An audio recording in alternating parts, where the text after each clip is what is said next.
Take the truth about themselves to understand what went wrong. I know we can find a way.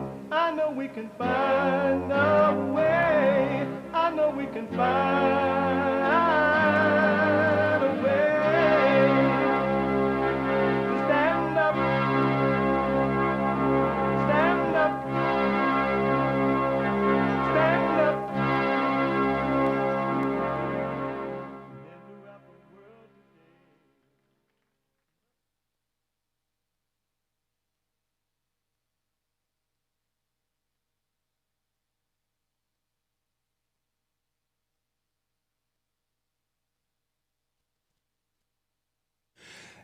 Uniting the races with truth instead of dividing them with lies. We're also rebuilding the family by rebuilding the man. I am Jesse Lee Peterson.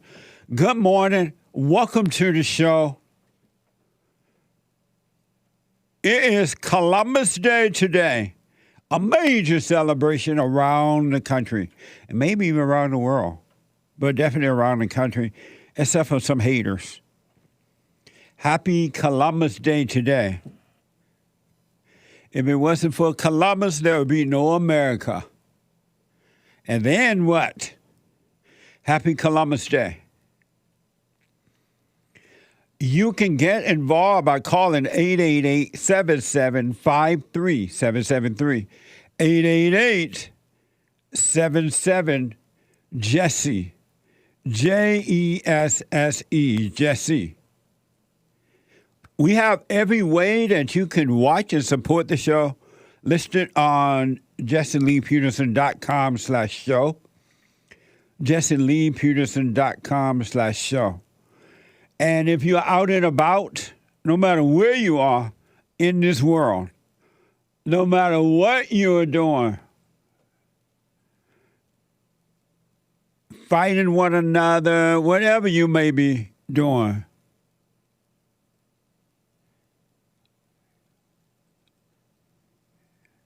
whatever you are doing, you can listen to the show. You can podcast later.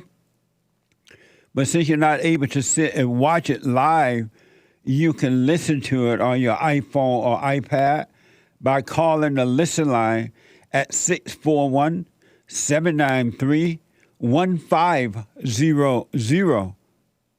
641-793-1500.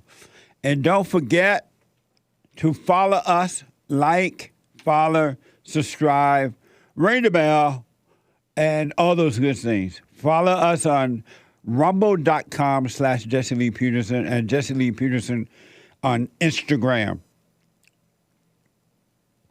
Rumble.com/Jesse Lee Peterson and Jesse Lee Peterson on Instagram. And to donate to have your comments read out loud, go to buymeacoffee.com/JLP Talk. buymeacoffee.com/JLP Talk. Rebuilding the Man, rebuildingtheman.com. And Bond JLP on Cash App. Bond JLP on Cash App. And there is a line open. You want to jump in there. We're going to try and get to as many calls as possible. A major fellowship yesterday.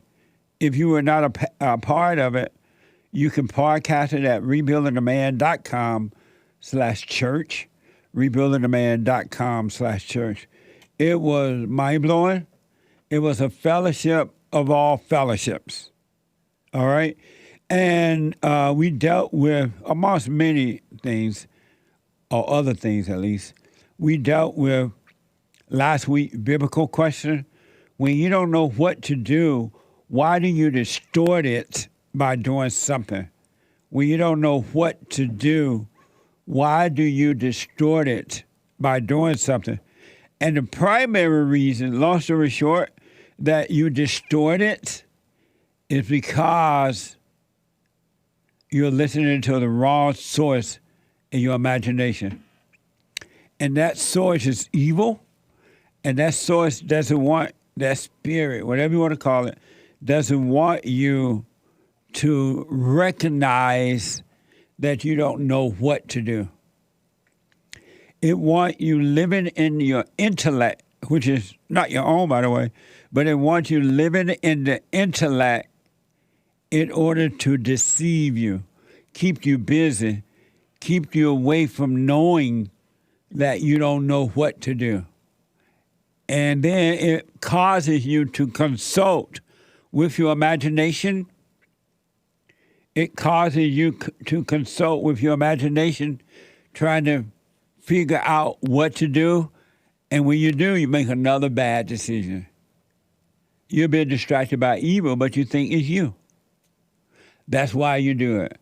The imagination gives you the first thing to do, and when that doesn't work, it gives you the second thing to do. And that doesn't work, third thing, and so on, so on, and so on. And you live a lifetime believing the lies of the thoughts, of the imagination.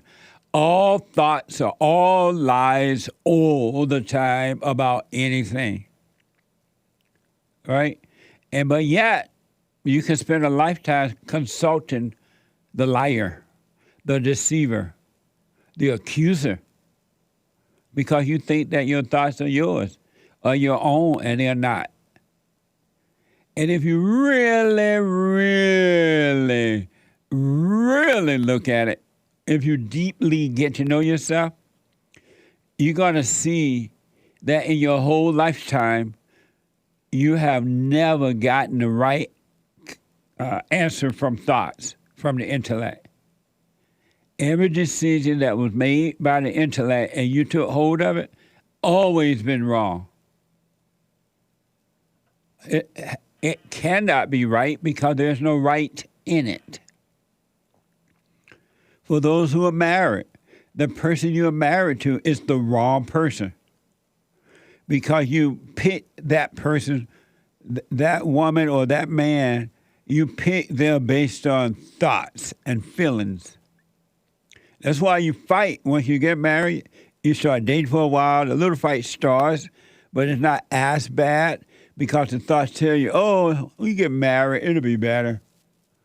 And you get married and all hell breaks loose because you're consulting with evil, calling it good. You are consulting with evil, calling it good. What a sad way to live, huh? Human beings are so addicted and believe in the intellect that all it is doing, generation after generation after generation, it only brings destruction. And yet you still believe in it. And you teach the next generation, and the next generation, and the next generation to believe it as well. Because most people, not all, but most people are not going to pull away from the intellect and examine to see, well, is this true or not? Why do I still make the same mistakes over and over again? And all these mistakes, these things that I do hurt me. Because what you do to others, you do it to yourself.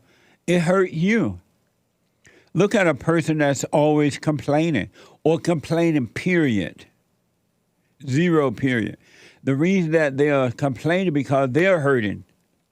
And they're complaining, blaming others, but it's them and not someone else. It's them. They have judged. And they have pain from judging, and then they complain that somebody's doing them wrong. You should get to know yourself. It's up to you, though. It's a spiritual battle. And in all honesty, and without a doubt, you and no one else, as an adult, you and no one else, as an adult, you and no one else is responsible for your life.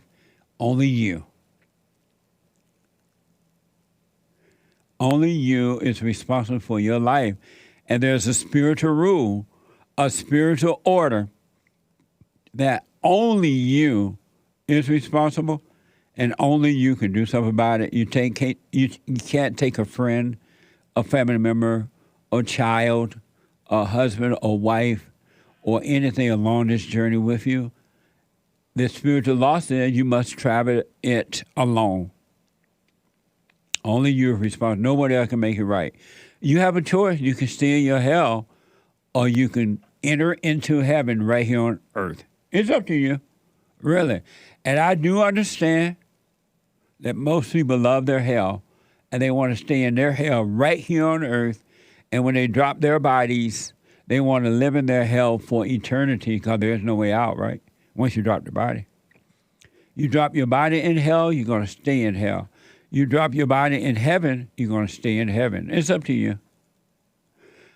A brand new biblical question for this week. A brand new Mamma Mia, hola, sí, señor, gracias.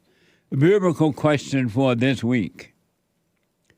Why are you afraid of anyone on earth? Why are you afraid of anyone on earth? Have you ever ask yourself, why am I afraid of anyone on earth? Have you ever ask yourself that? Why am I afraid of anyone on earth? Amazing. That's the brand new biblical question for this week. Some of you, maybe all, I guess, by now, you have to be really, the only reason you don't know about this is you have to be really a bum on the streets, sleeping on the side of the freeway, not to know that Hamas attacked Israel in a surprise attack, according to the reports. They attacked Israel. But as I said Sunday, God created all of us, right?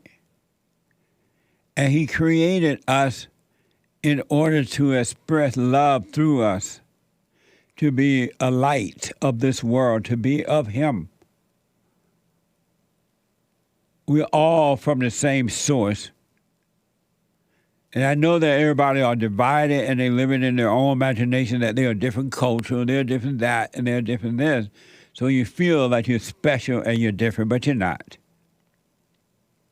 We were all created by God. And yet, on this earth, through human beings, there's nothing but evil. Evil is working like I've never seen before. And human beings around the world treat human beings like animals. And in some cases, they treat the animals a little better than they treat the human beings, even though when they weaken the animal, it's as bad as the way they treat human beings. But they call it love because they feel like they're getting love. But they're treating the animals as bad as they're treating human beings as well.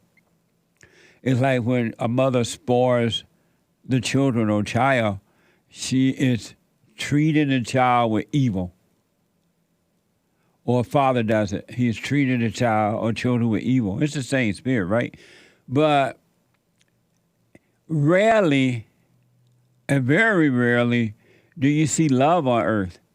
In all honesty, if everybody had returned to the Father or had not been turned away from the Father, but have returned to the Father, there would be nothing but love on earth, and there would be no wars, there would be no divisions, there would be no false identities or anything. But there is only hell on earth. And that's what it means. It works through human beings. Human beings are the nastiest, evil, hateful, demon people I've ever seen. I can't even find the words to express how bad it is. And the way they treat one another is mind-blowing. And yet, the individual won't pause for a moment and ask themselves, why did I do that? What made me do that? What made me think that way? What made me try to hurt others knowing that I'm only hurting myself? Or even if I wasn't hurting myself, what is making me do this? I don't want to do this. I don't want to feel this way.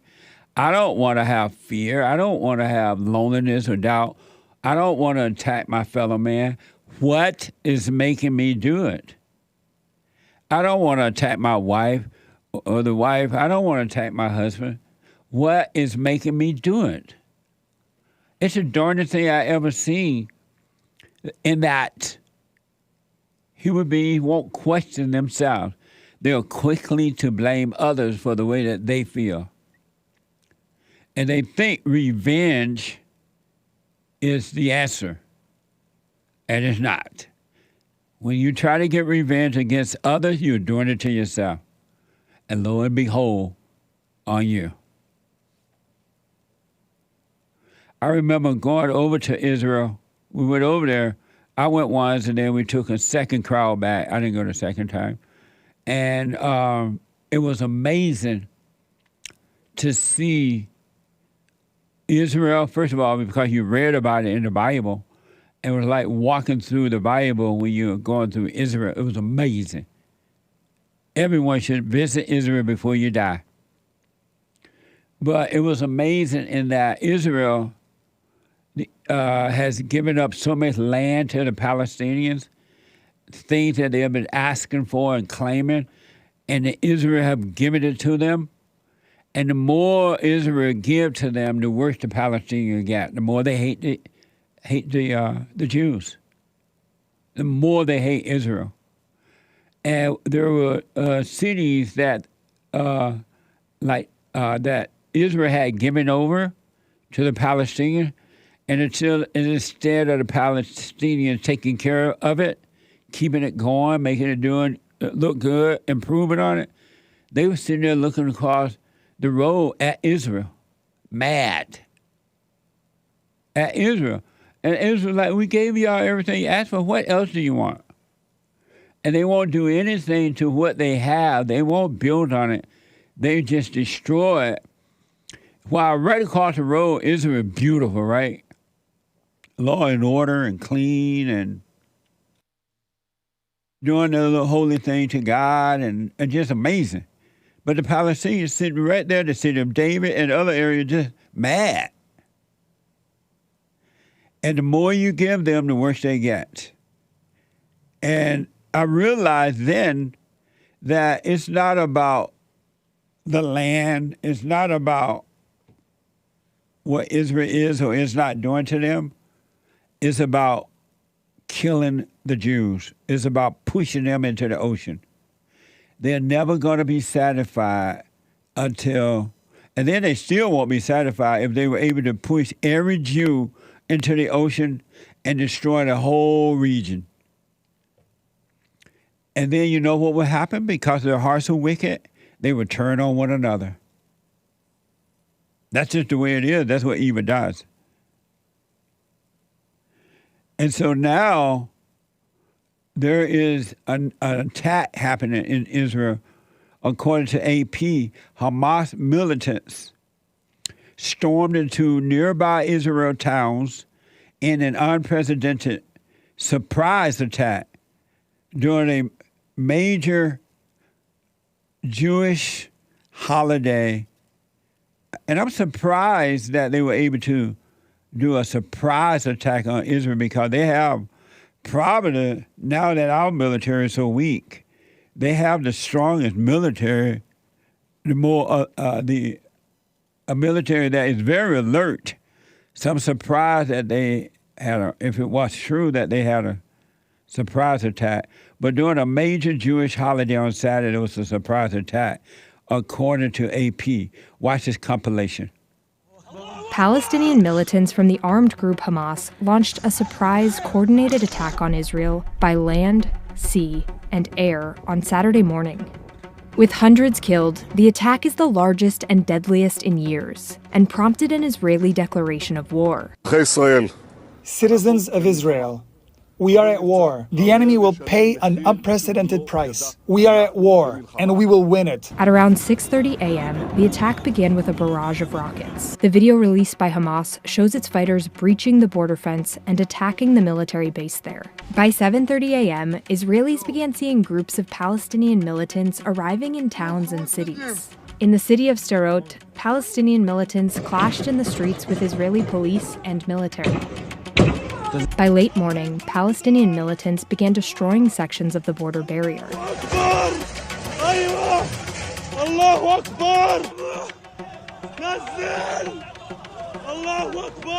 Soon, Palestinian militants began taking hostages in towns near the border with Gaza.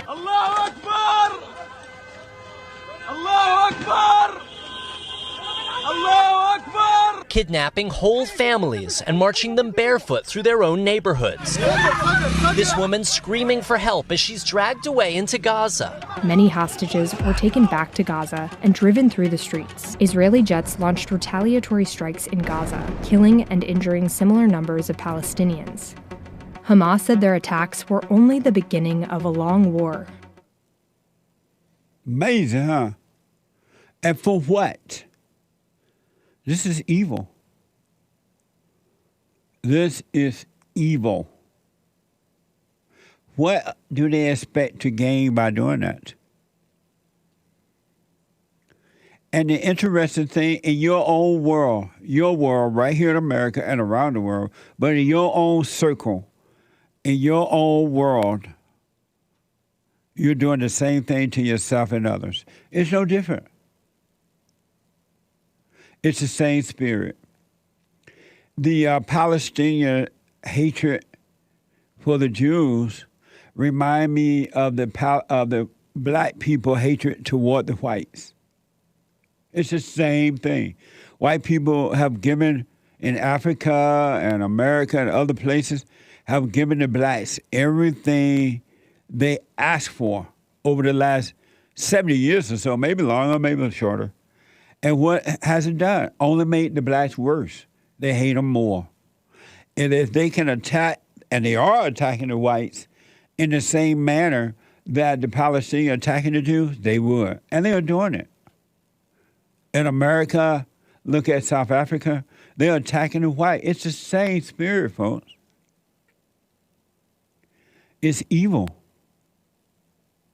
What are they doing it for? Material things? Is it worth killing someone to get a physical thing? Is it worth it? What do you gain by stealing and killing for something physical? You gain nothing but a false feeling of life, which is death. And whether you know it or not, it's going to happen in America because you got all these foreigners living in our country, in our government, in the schools, and they're the same kind of hatred. And I have proof coming up for you. There's nothing to prevent what's happening in Israel from happening here. It's growing already. Just like what happened in South Africa, what happened in there is happening here. It's the same spirit. Attacking and kidnapping people who don't even care about the war thing, period. And money-making politicians and whomever's over them, it's about the money and the power. Perceived power, but it's about the money. They'll sell your soul. They'll just allow your soul, your body to be destroyed for the dollar bill. If we really knew what was truly going on and who is behind this attack, encouraging the Palestinians to attack and why to attack Israel like this, you'll be surprised. And the people that's following the instructions, they're blind too. They tell them, oh, we need to go to war. The Jews hate us. The Jews got us in prison, something dumb like that. And they attack. They won't think. We need reparation.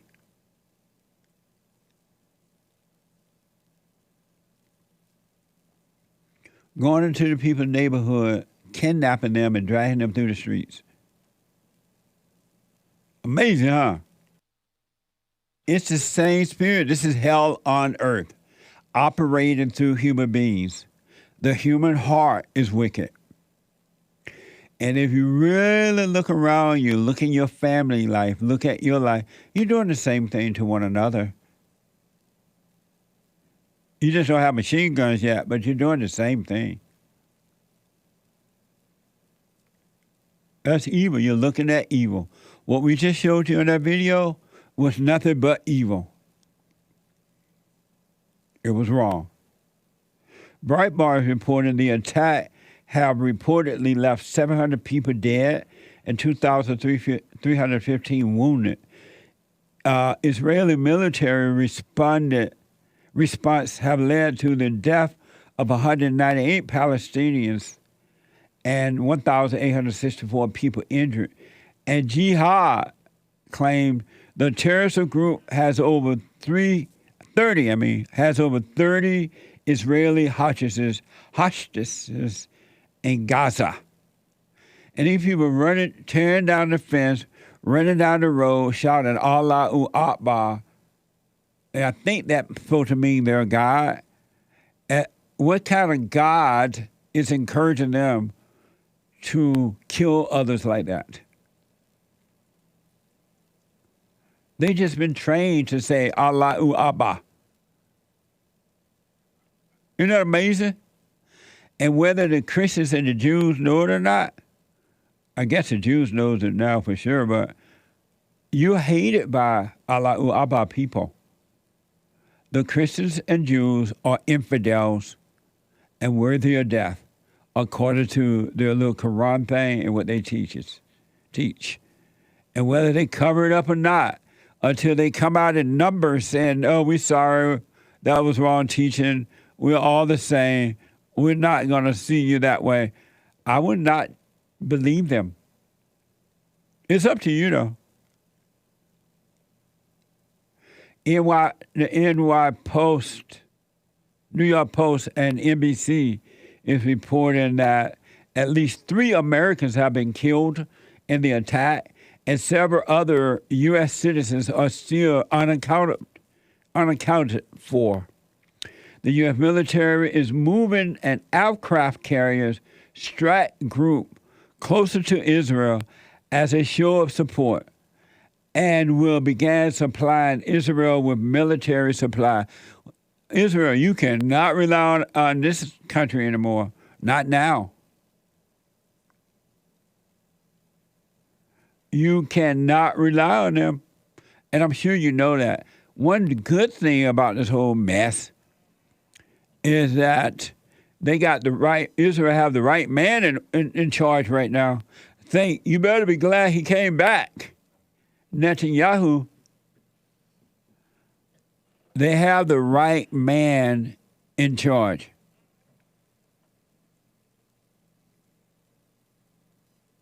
According to Ynet News, Benjamin Netanyahu said during a speech that if the Arabs lay down their army, there will be no more war.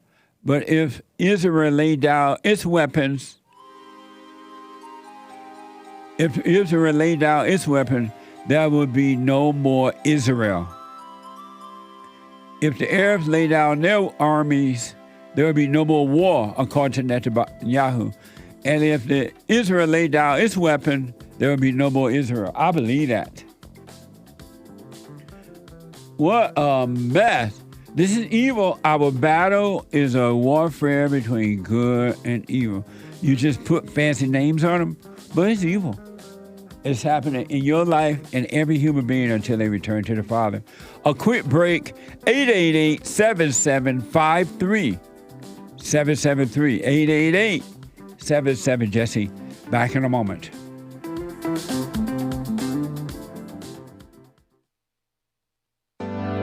Steve, thank you for calling and thanks for holding. How have you been helped by the show? I'm going to tell you this. I believe you might go down in history as one of the greatest, if not the greatest, black man that ever lived on planet Earth, as far as I'm concerned. I don't know anybody before you that's been that great. You know, freeing the slaves is one thing, but you've been freeing people of their mind, which matters, it should be anyhow, to you more than anything else, because with the mind not being right, there ain't nothing else going to happen right anyway. If you can doubt every thought because you're not your thoughts, if you can doubt every thought, knowing that you're not your thoughts, you don't create them, they're not from God, that they're from the deceiver, the great deceiver, Satan. If you can doubt every thought, you can be free just like that. At an instant. Bring every thought into captivity. It's so amazing.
Okay, welcome back.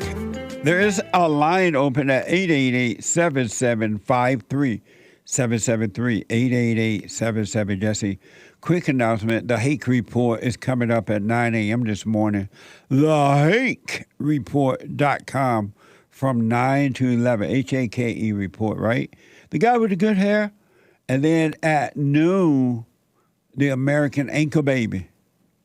The American Anchor Baby at 12 noon today. Did y'all catch him over the weekend? What the? If you didn't podcast the American Anchor Baby, it was an amazing show.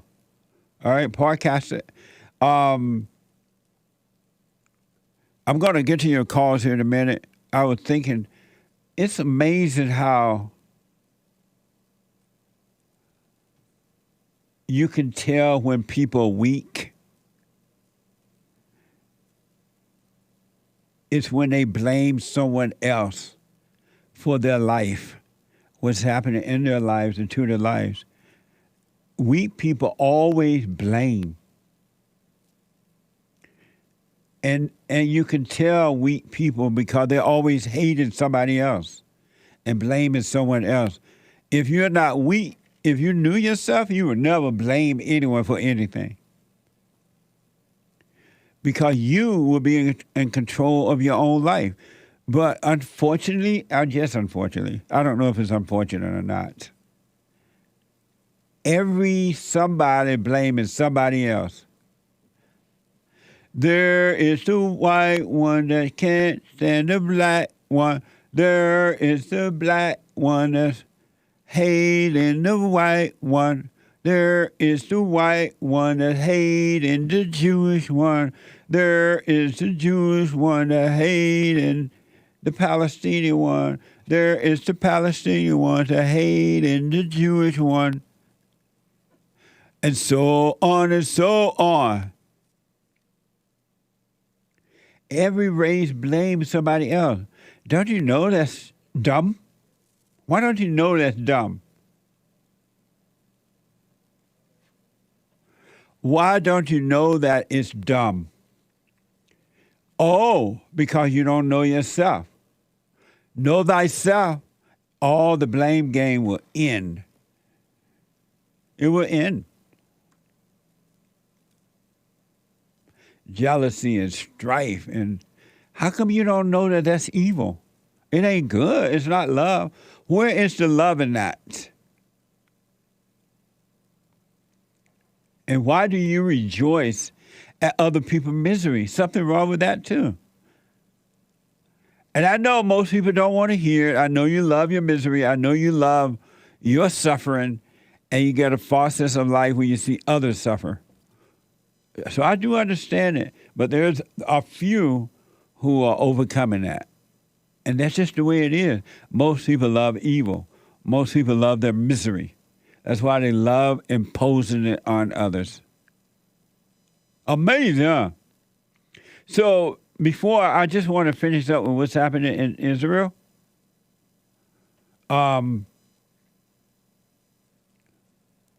I read you that according to the New York Post and NBC, the U.S. military is moving an aircraft carrier strike closer to Israel as a show of support. You can't. This government doesn't support Israel. What the? Where is the great white hope when you need him, huh? The AP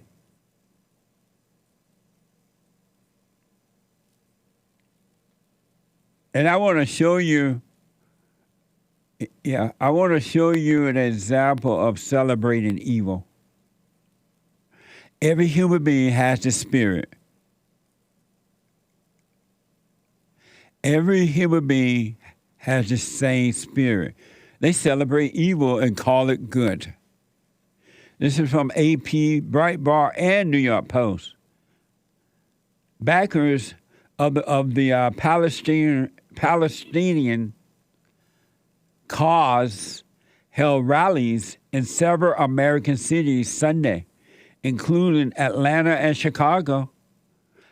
In Times Square, the Democratic Socialists of America staged a pro-Palestinian rally, and Palestine supporters called rally outside the White House. Watch this compilation. Both Israeli and Palestinian supporters gathered for rallies in Times Square close to each other, where many gathered in solidarity, though on opposite sides of the conflict. A fairly large crowd carrying Palestinian flags organized in Times Square. Palestine will be free. Palestine will be free. Palestine will be free.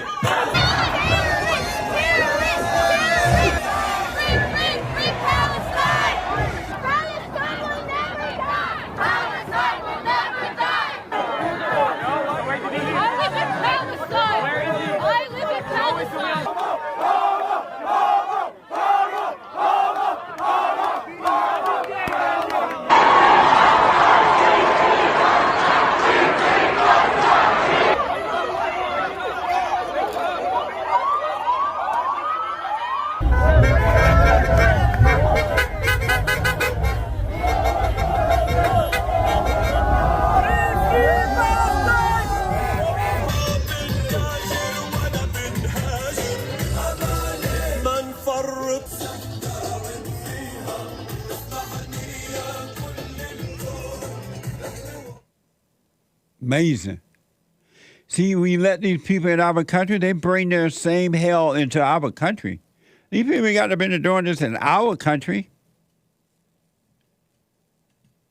But you let them in, and then they go to the schools and they get brainwashed even more so.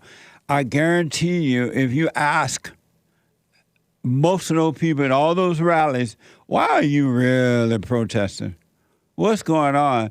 They could not explain to you what's going on. They will only repeat what they've been told. That's all they would do. They would just repeat what they've been told, and without really knowing why they're out there looking stupid. But they're getting a thrill out of being out there fighting, yelling at one another, rallying in support of one side or the other. They don't even know why they're doing it. Only what they've been told. And this is how you keep the war going. They're out there fighting one another as though they're in control of what's happening in this war. They've been brainwashed. They've been set up for this. And then you let them into our country, and they run for government and everything. What kind of ideas you think they're going to bring into our country? They're coming in with the same ideas they have in their country. They're not coming here to enhance America. They're coming here to enhance their own ideas, crazy ideas too, in America.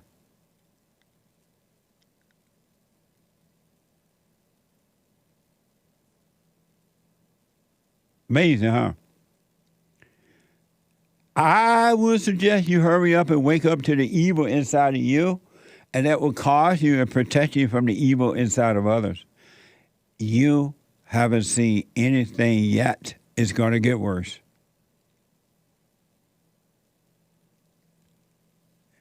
You think it bad now, and it is. These days would look like a holiday in comparison to what's going to come. Because the heart is being encouraged to stay wicked, to stay evil, to have no love. Human beings have no love for human beings. Think about that. Parents don't love their children today. Mothers send their children off to daycare centers. And then they expect us to pay for it with our tax dollars because they don't love their children. It's the same spirit.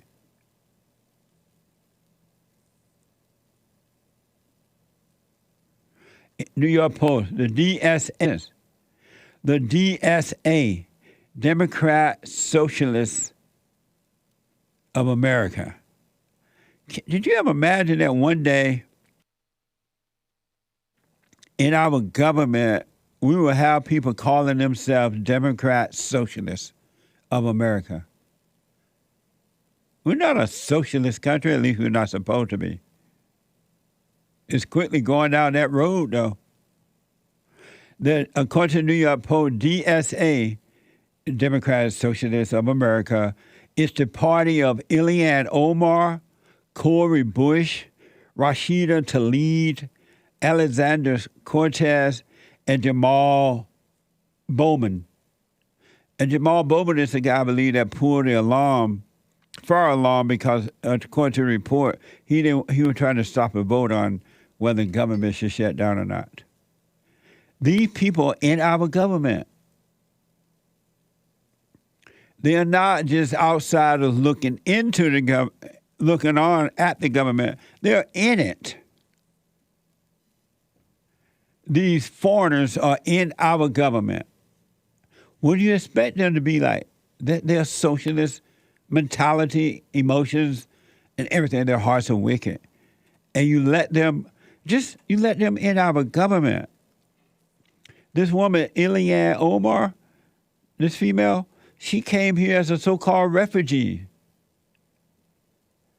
And to give thanks back to Americans, she joined the government and going after America or against America. What the? What are you thinking?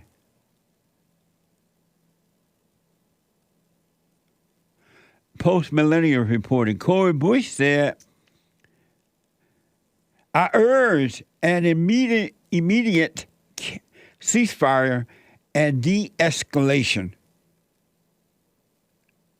That's that black one, I think, with the no-hair thing. She went on to advocate for the U.S. to end its support of Israel military occupation and apartheid. Black people love to use the word apartheid. Alexander Cortez said, this violence will not solve the ongoing oppression and occupation in the region. These people are loving this. Believe me, they got a smile on their faces about this war. Rashida Tlaib said, I agree with the Palestinian and Israel. No, I grieve. I grieve at the Palestine and Israel lives lost yesterday. Yeah, right. Yesterday. The failure to recognize the violent reality of living under siege, occupation, and apartheid made no one safer. She ain't grieving. An evil woman ain't got it in her to grieve. or she may be grieving with Satan celebrating. But this is evil, folks. It's pure evil.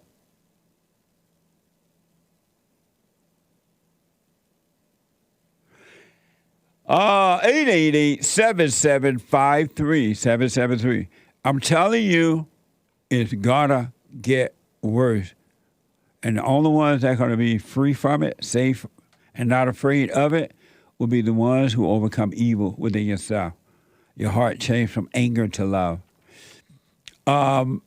Alex is a first-time caller out of Wisconsin. Alex, welcome to the show. You're on the air. Hi, Jesse. How are you today? All is well.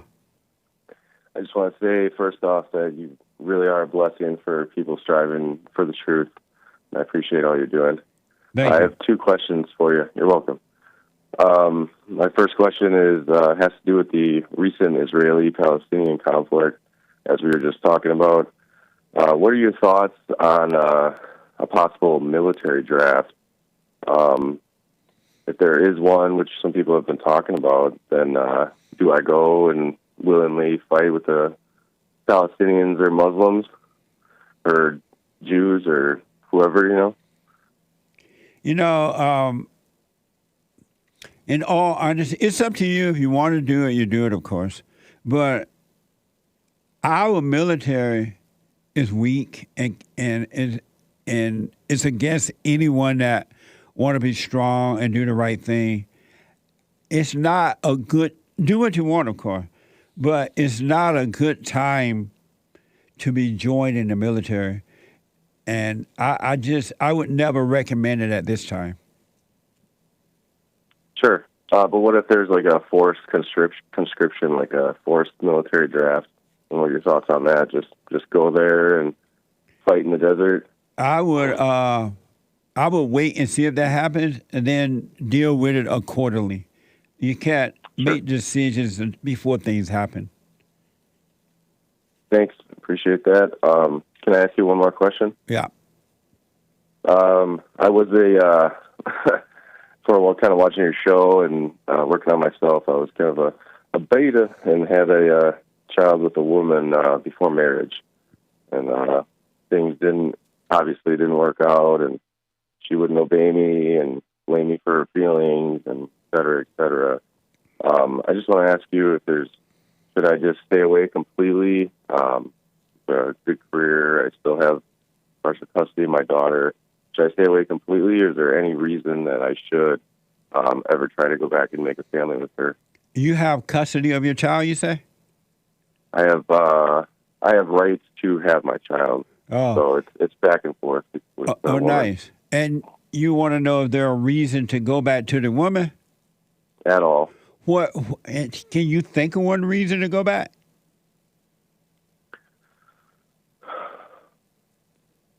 I can't. You say you can or you can't? I cannot. And so why is that even a question then?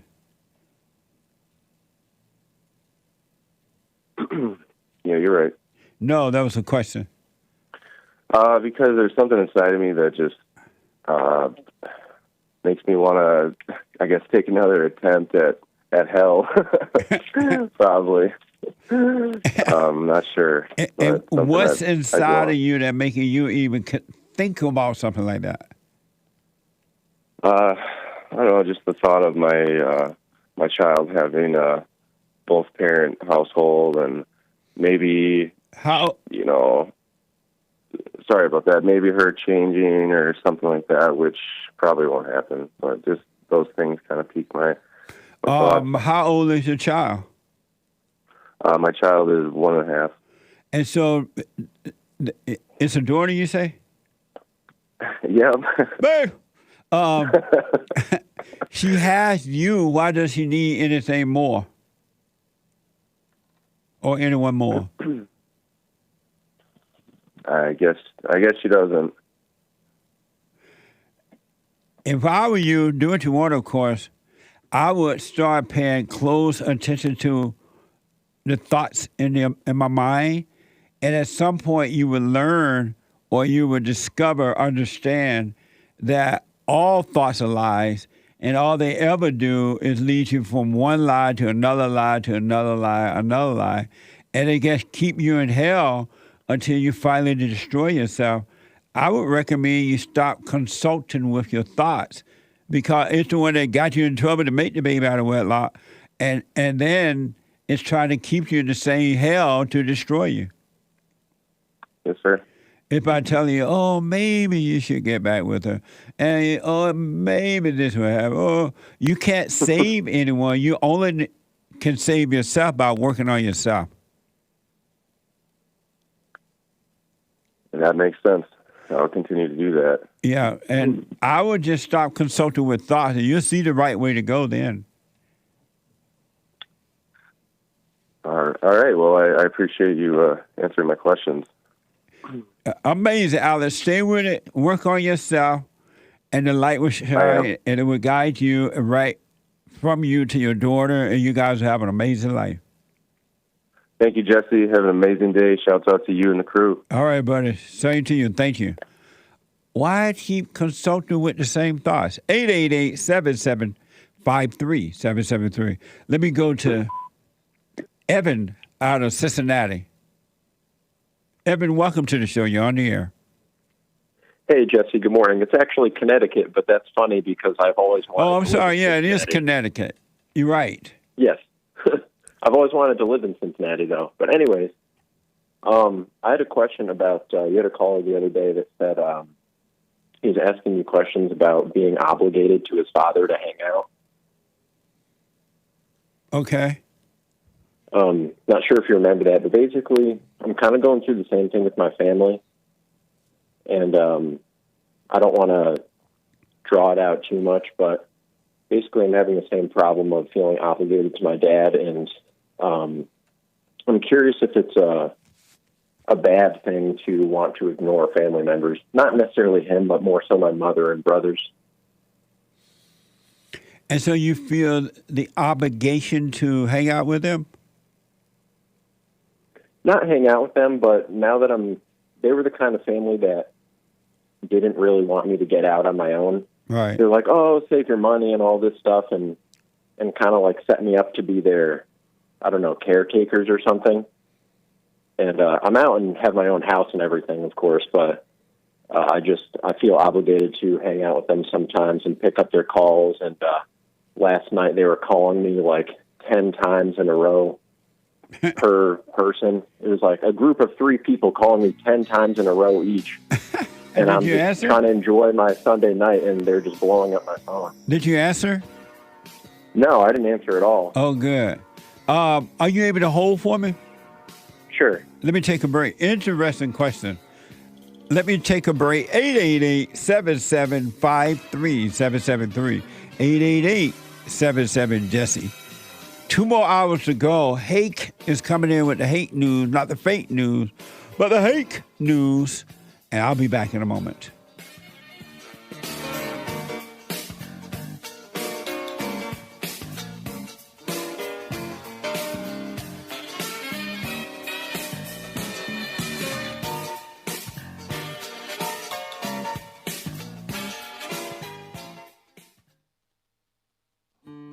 We have a counseling service, and I have to admit, thanks to God, it is the best counseling service on this side of heaven. I counsel with men and women, families, individuals around the world. Most people are unhappy, they're miserable, they have rough lives, they're depressed, suicidal, young and old, of all races. I understand, I know why, and I do understand it. Because exactly what's happening in me is happening with everybody outside of me, inside of them. And I've noticed that with those who really, really, really want to understand, they overcome it just like that, out of one counseling session. If you need counseling, you can go to rebuildingtheman.com or call 800-411-2663. 800-411-BOND. Best counseling service on this side of heaven.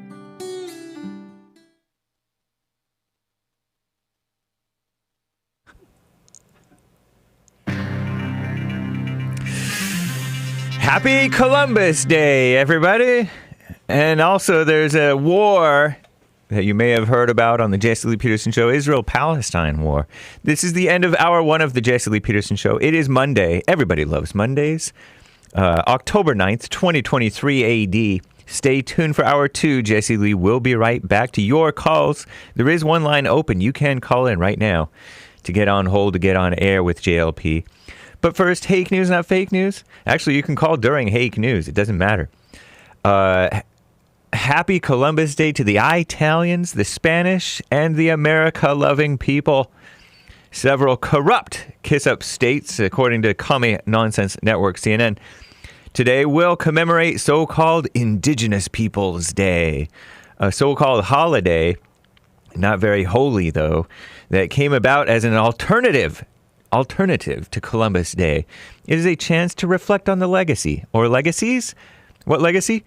Of what CNN erroneously calls indigenous people, with a capital I, American Indians, who lived here long before Christopher Columbus erroneously, CNN's word, meaning rightly, claimed to have discovered America. CNN is very fake news. Christopher Columbus discovered America for himself and for the European, African, and many Asian people. Today, Columbus Day is also a federal holiday, so many will have the day off from work, and places like post offices and banks will be closed. By the way, on the Hake Report, I have a co-host with me today, Big Bump, BIGG, BUMP. He will be co-hosting, and it will be fun. Check it out, thehakereport.com. And after the Hake Report at noon Pacific time, American Anchor, baby. Nice. That Israel-Palestine war. Israel is at war with Hamas. Formally, they declared it, according to the far-left females at the Skim and Commie Nonsense Network themselves. On Saturday, Hamas, the Palestinian Islamist militant group that the American establishment calls terrorists, but for some reason CNN and the Skim don't call them that. I don't know. They control the Gaza Strip. They invaded Israel by land, air, and sea in a deadly surprise assault, a multi-pronged attack not seen since Israel's 1948 War of Independence. The Israel military said Hamas fired more than 2,000 rockets and infiltrated over 20 locations in southern Israel. Videos showed the horror on the ground, an attack on a music festival where Israeli rescuers say they found 260 people dead, as Sleepy Joe pronounces it. More than 700 Israelis have been reported killed, thousands wounded, and dozens of civilians and soldiers taken hostage. Video clips show it.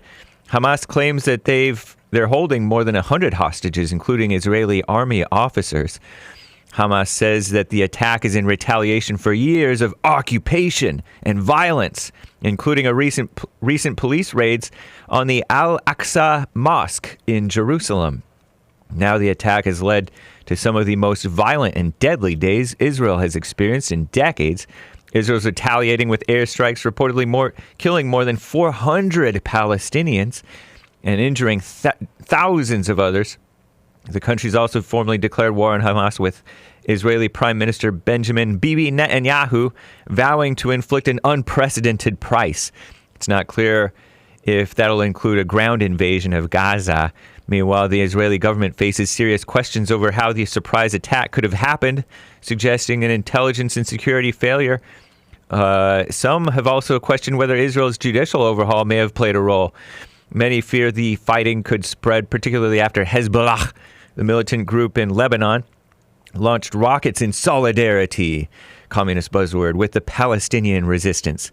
The U.S., along with other so-called world leaders, globo homo, vowed to stand by Israel, with Sleepy Joe offering all appropriate means of support, additional U.S. assistance to that country. Israel's military said today they've retaken control of all the communities around the Gaza Strip. And what a mess. After decades of tensions between Israelis and the Palestinians, the conflict is now heading into dangerous new territory. I'm James Hake. Now back to JLP, Hour 2.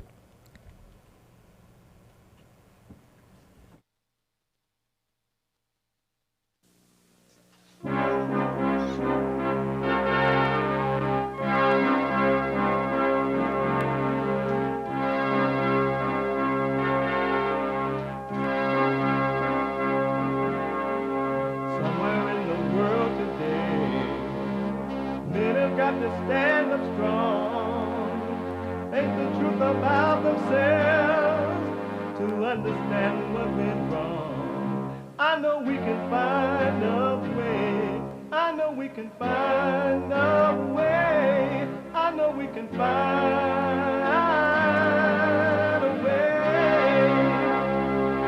to stand up, stand up, stand up.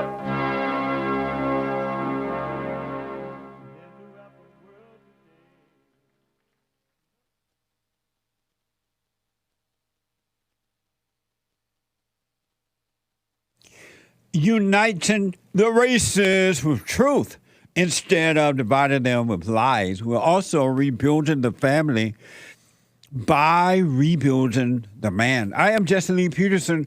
Welcome to the second hour of the show today. Happy Columbus Day. Yeah. Happy Columbus Day. You can get involved. You can get involved by calling 888-7753, 773-888-77-JESSE. Brand new biblical question for this week. Brand new biblical question.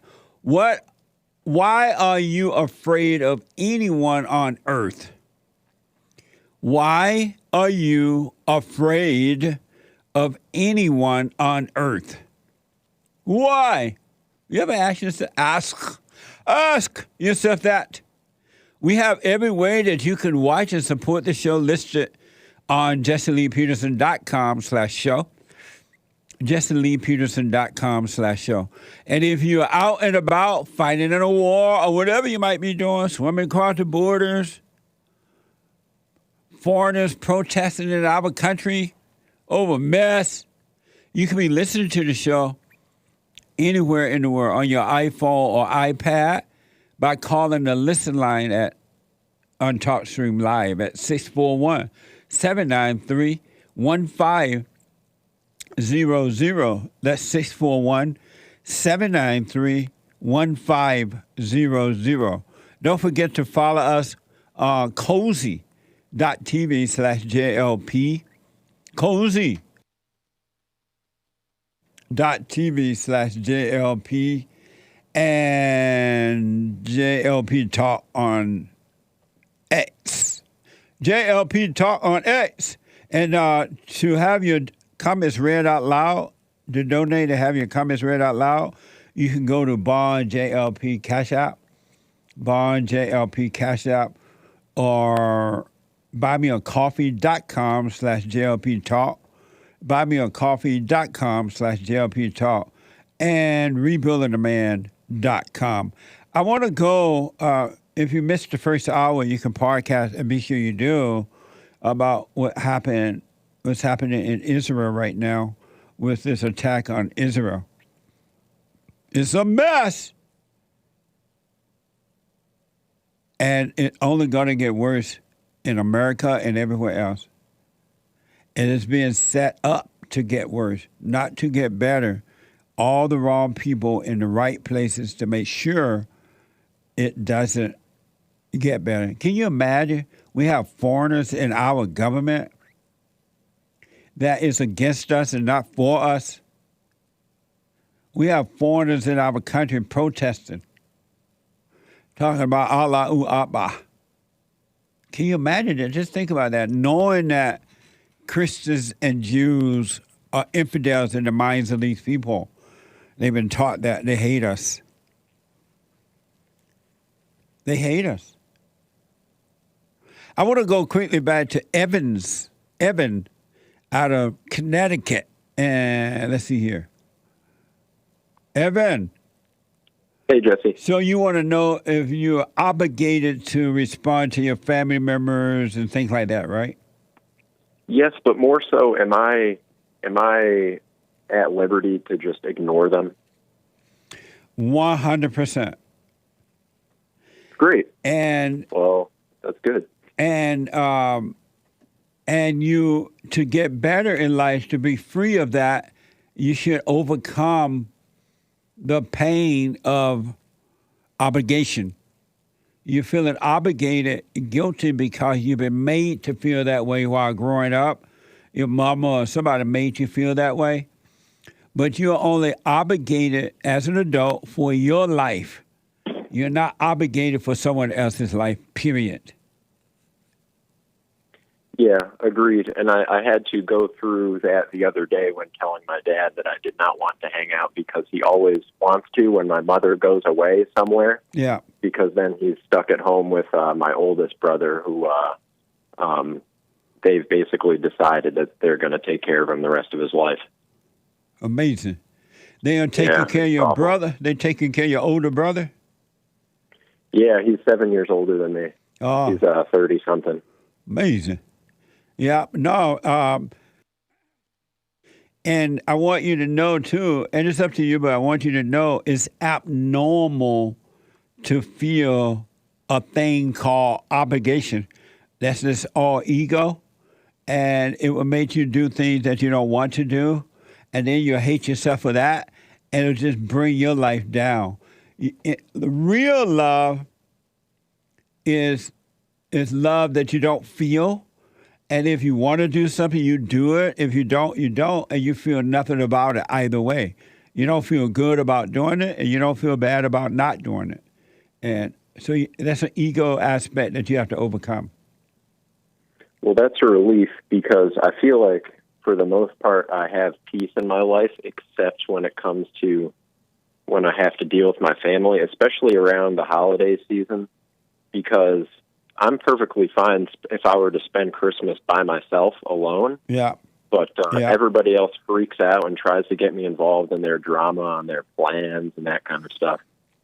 Well, people that of groups, they cannot handle one person not being of that group. They can't totally enjoy it. They have to bring in everyone, and then they have a false sense of enjoyment.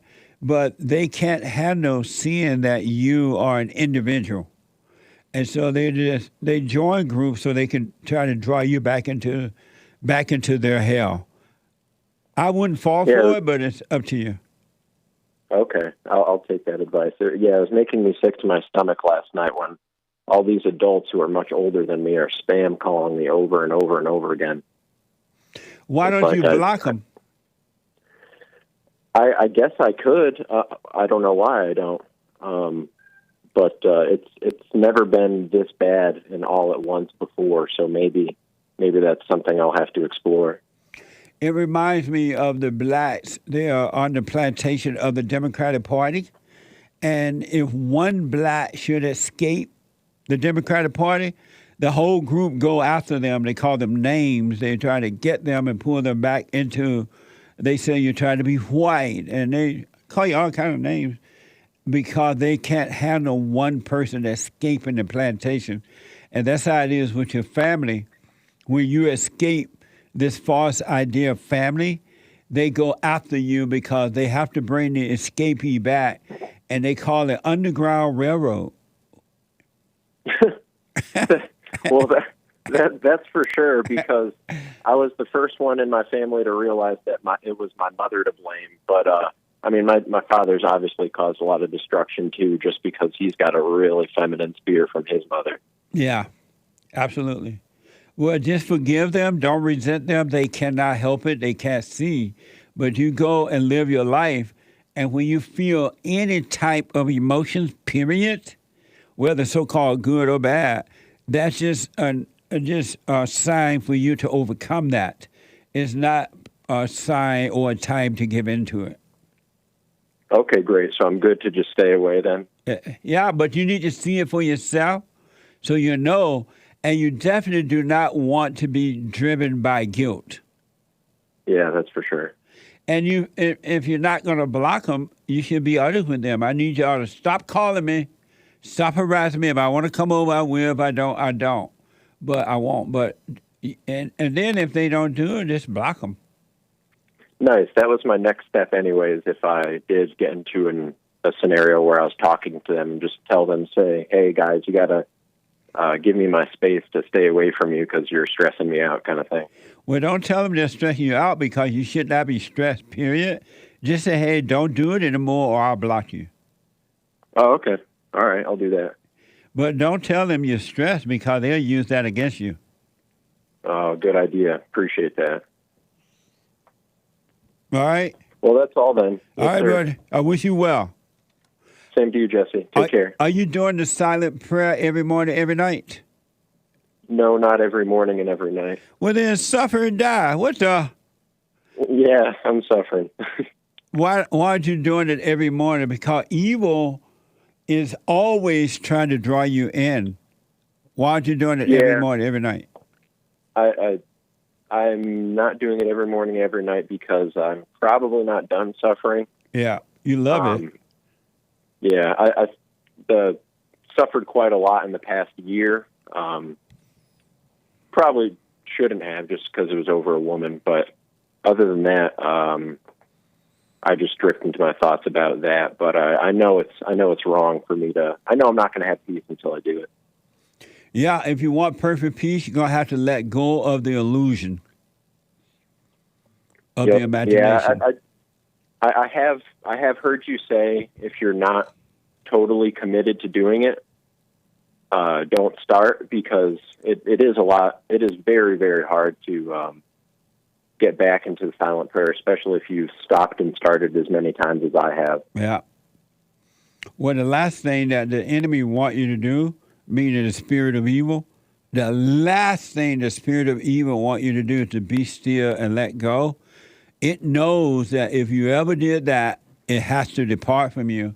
And that's why it keeps convincing you not to be still. It would rather that you hoop and holler and pray. It would rather that you beg and cry and moan to God. It would let you do all that because it knows you're praying to it and not the real God. And so, but to be still and let things happen, it doesn't want you to do that. Yeah, I was definitely having that thought the other day of what you said of people believing about God but not in God. Right. I definitely know He exists, and He's basically got the door open for me if I want to accept it or not. But I think I probably am just not ready. Yeah. But I something in me is kind of almost done with the suffering. I could tell. Well, I wish you well, man. It's up to you. Yep. That's all that can be done. Yeah. Thank you, Evan. Yeah, thanks, Jesse. All right, Bye-bye. Bye. 888-775-3773. Let's go out to Canada and talk to Matthew. Matthew, welcome to the show. You're on the air. Hello. Hey, Matthew. Yeah, so I just wanted to call and quickly tell my story and how I found your show, and maybe a quick question. But that's okay. I'm sorry? I just wanted to tell my story and how I found your show and came about it, and maybe a quick question if that's okay. Okay, what's your story? What happened? Right, so years ago I was trying to search for truth, and when I searched for truth, I realized that I didn't know any, so I had to learn everything from the beginning. And when I admitted to myself I didn't know anything true, I was allowed to understand it. I was shown truth, and eventually, years after that, I called out to God, and I said that I was tired of my own way, my own will, my own way of living, because it doesn't make any sense, and all my choices are pretty much disastrous. And so I was looking for God's way. I was like, "You take over, man. Like, I'm tired of my decision. Right? Whatever you want, that's what I'll go through." And then eventually I came about your show, and, some of the things that you're saying right off the beginning just hit me. Like when you said something like, you can see the mothers on men's faces, and once you see, you can't unsee it. And I've always known that there was something about men being passive-aggressive, vindictive, and spiteful, and petty that was more of a feminine way of behaving, not a masculine way. So I started understanding truth that way. But some of the truth that I had was things that led me towards the Bible itself, which leads to a question, which is, do you know that the sun and moon are in the sky, or do you believe in what the scientists say about outer space?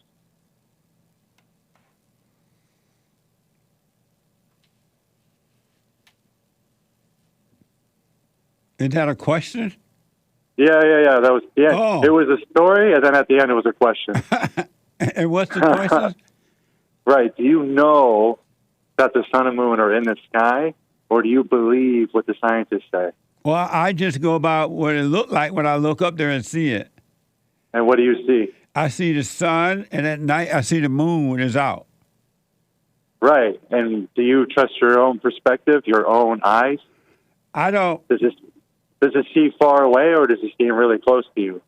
Interesting. I don't think about it. I neither trust it or distrust it. You don't trust your own senses? I neither trust it nor distrust it. I don't think about it. Think about what? When I see the moon, yes, or the sun, I don't put all that thought into it. All right, but now that the thought is there, what do you think? That you've seen it your whole life? It's beautiful. You don't actually care? It doesn't make a difference to you? No, not at all. Why not? Why should it? Just because some people are like, well, because it makes a difference that if it is true that it's up in the sky, that means that they're lying to us about everything. But which why? means we No, go ahead.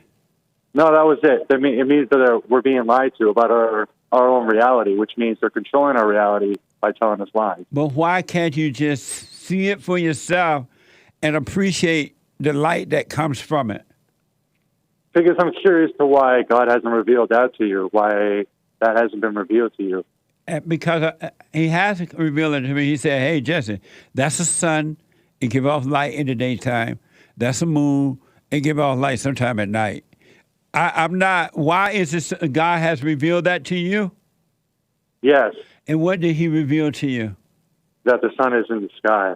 That it is in the sky? Yes. It's within our atmosphere. And you thought it was where before that? And outer space, 100,000 plus miles away. But God revealed to you that it's in the sky. Yes.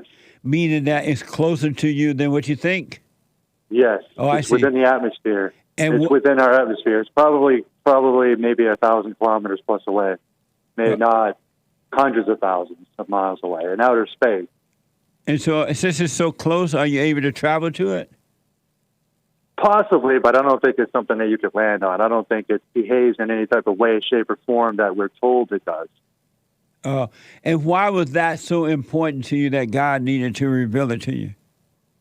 Because I always was interested in outer space, and I truly believed in it without question. Oh, I see. And then as soon as I looked for the truth within it, I still couldn't see it. And I had someone try to tell me about flat Earth and stuff, and I'm not fully on board with that. I can't prove to you that it's round or flat. All right. But I was looking through videos and watching time lapses of the sun, and I wanted to know the truth. So I admitted to myself I didn't know it because I couldn't prove that what the scientists were saying was true. And eventually it just hit me. I just knew I could see it, that it was in the sky. Now every time I look at it, I can see the trajectory of the light, and I can trace it back to the source like you would any type of light, and I can see that it's just right in the sky. The way it behaves, its functionality. Oh, so I see. It, and that's what led me to the Bible. And that Bible led me to your show. And so what it was, the reason, quote unquote, God revealed that because you were interested in knowing about it. I'm not interested in knowing about it, so maybe that's why I don't understand it. Amazing. You know, yeah, different people have different interests. Yeah. That makes sense. Yeah. It doesn't seem like you need to know it because it seems like you have your own way of distributing the truth to people. Yeah. And which is, I like your way because anyone can relate to it because everyone has a mother and a father. Yeah. And everyone can see the behavior of how people behave and why they do it like that. And I know that's the truth. I know everyone's just their mother. Absolutely. Which means that means there is a such thing as a transgender. Amazing. That was it. Matthew, thanks for your call, man. I got to run. I appreciate you. Stay with it, all right? Yeah, all right. Have a good one. Stay with it, buddy. 888-7753-773. There's the line open. Let me go to a first-time caller, Tina, out of New York. Hey. Tina, welcome to the show. You're on the air. Are we still tight? Tina. Yeah, remember? I came to your service or the meeting, not this Sunday past, but the last Sunday before. I had my son Gregory with me.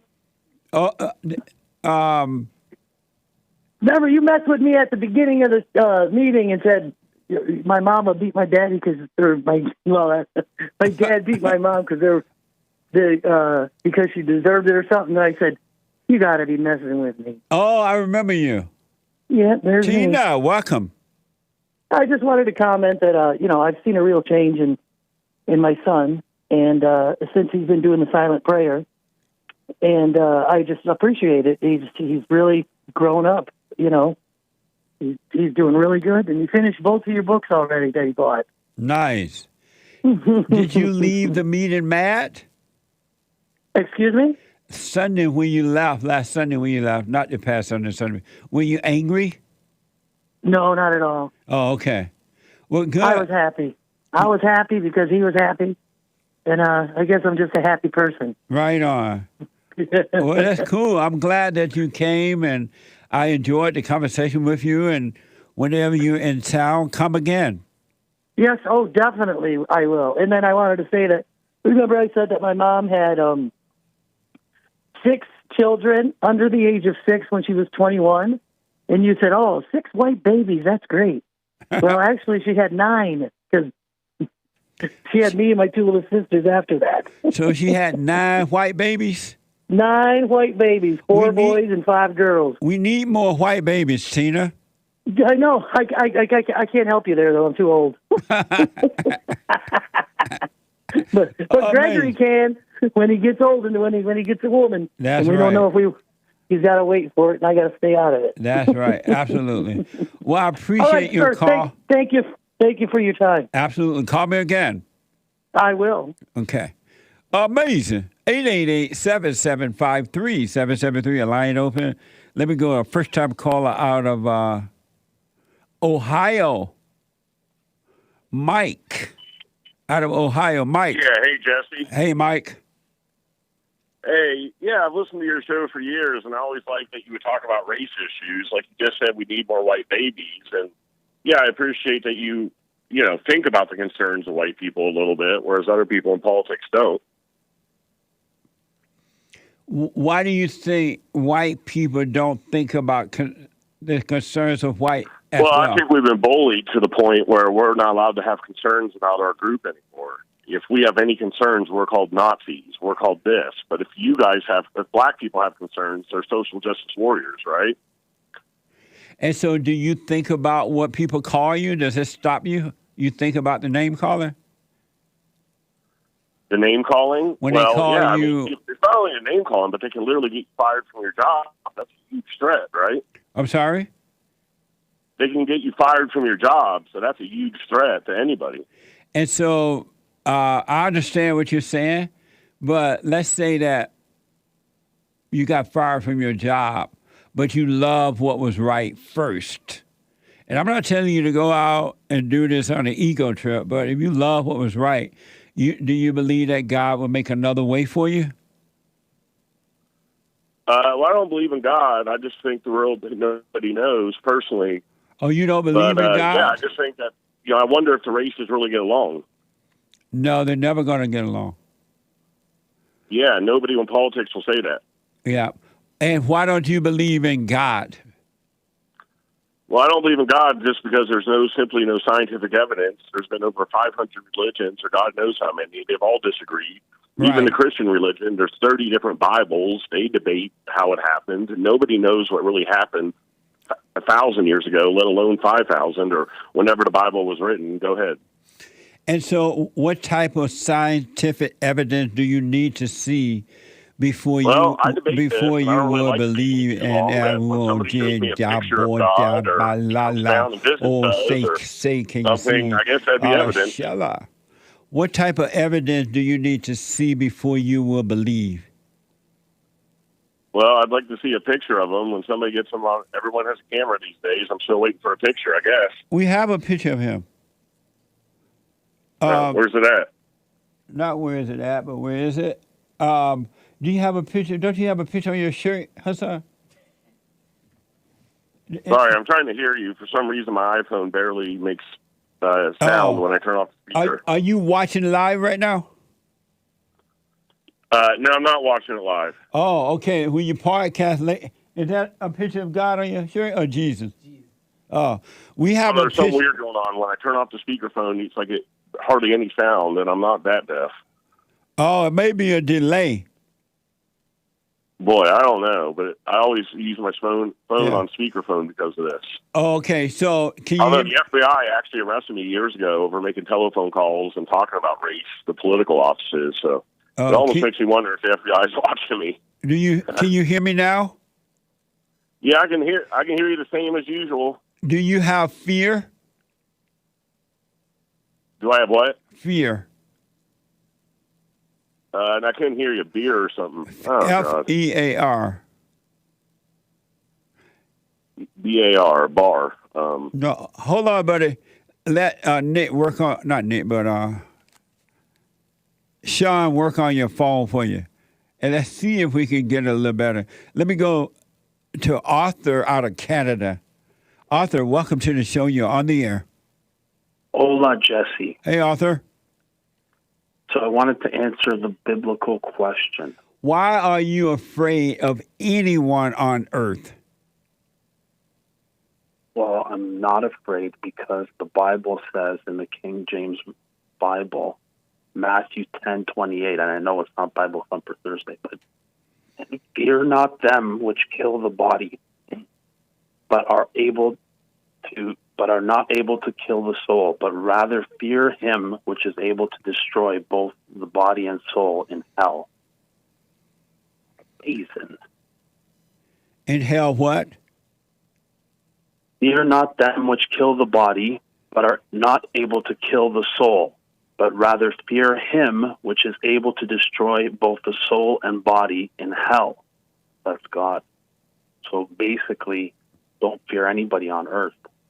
Amazing. Well, I appreciate your response. And I'll put my little 2 cents in on Sunday. Thank you for that. Hey, Jesse. Arthur. Can you pray for me? What's wrong with you? No, usually I remember one caller asked you to pray for them, and you said, I wish you well. And I thought it was such a beautiful prayer. Oh, I see. Yeah, I do. I wish you well, Arthur. I wish all people well, but I definitely wish you well. That is my prayer. Thank you, Jesse. All right, buddy. Have a good day. You too. 888-7753-773. Let me go to a first-time caller out of Nevada, Richard. Richard, welcome to the show. You're on the air. Mr. Jesse, oh my gosh, I finally got through to you. Can you hear me? Loud and clear. Okay. Yeah, I've been listening, and wow, I don't even know what to say at this point, but yes, the biblical question, no, I don't fear it. I understand So it. you want to respond, why are you afraid of anyone on earth? I'm not afraid, Jesse. I'm understanding. I understand. I don't fear. Fear is an obstacle. Understanding, I have more opportunity. I'm not stuck. So I'm moving forward. I'm helping my mom. I'm listening to what you were just saying, and there's no God. Well, I'm understanding there is a God. It's not without a God. This is all not happening because of some Big Bang theory. But, yeah, so I'm helping my mom. She's going through late stages of dementia. And, yeah, it's really, well, it hurts me. I'm hurt. Can you hold for me, Richard? Hold on. Yeah. Let me take a break. 888-7753-773. Quick break. Back in a moment. More of your phone calls and your super chats coming up next.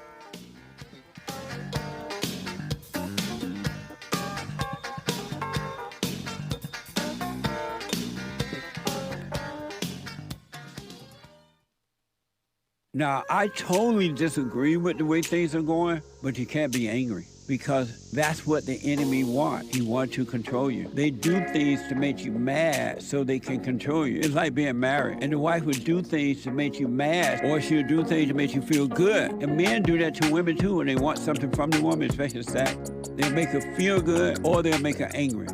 And the woman's going to have to say, you don't want to be angry. You want to speak up. You want to disagree with what's going on. It's wrong, but do not be angry. Then you won't have fear. You won't have doubt. You won't have worries. You'll be able to see, but you got to stay away from anger. That's why you must forgive your mothers and your fathers so that you can overcome the spirit of anger. It's a spirit and it's wicked.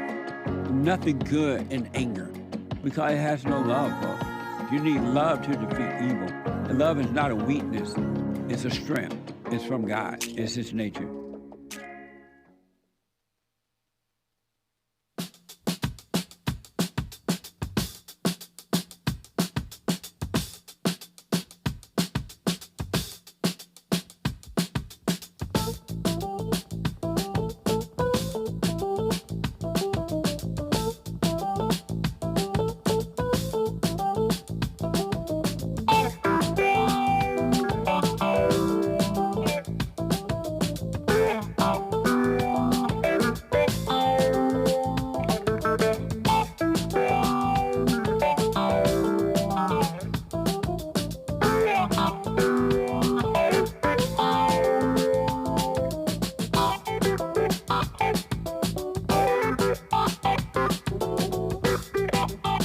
Okay, welcome back.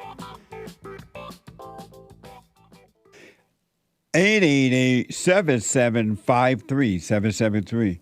The Hake Report is coming up at 9 o'clock this morning. And Hake has a guest host. Big Bop is back. Big Bop today. I mean, a co-host, not a guest host. Co-host. Big Bop today at 9 a.m. from 9 to 11 a.m. Pacific time. Happy Columbus Day. I thought it said Independent. It's Independence Day, but it's Columbus. Thank God for Columbus. There would be no America. What? Happy Columbus Day today. And then at 12 noon, the American Anchor Baby. 12 noon, the American Anchor Baby. Do not, if you did not watch or you were not at the meeting yesterday, fellowship, you owe it to yourself to podcast it. Especially, but not only, but especially if you're a seeker. You really want to overcome yourself. You really want to overcome the world. You really want to overcome your misery, your loneliness, your fears, your doubts, your jealousy, your strife, your envy, and your revenge, which is all evil. Make sure you podcast all the show, but rebuildingtheman.com/church podcast. rebuildingtheman.com/church. All right? You will not regret it. One thing I realized, though, it's so amazing. It's really amazing, but I understand it. Above all things, get an understanding. It's crazy when I ask people, are you doing this silent prayer every morning, every night? They mostly say no. I'm like, what the? What do you expect? I can't help you. I'm just pointing you to the source who will and can help you. He will welcome you in and he will bring you up.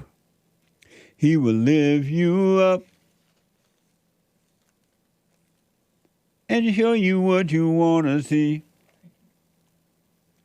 I can't do it and you can't do it. Really, it's spiritual. So do the silent prayer if you want to be free. Pray without ceasing, meaning always be present. Not lost in your mind, thinking about the past or the future, which cause you to be lost in time. The truth is not in time. The truth is in present. It's right here, right now, all the time. All the time. I see all the way from Africa. I see truth from Africa.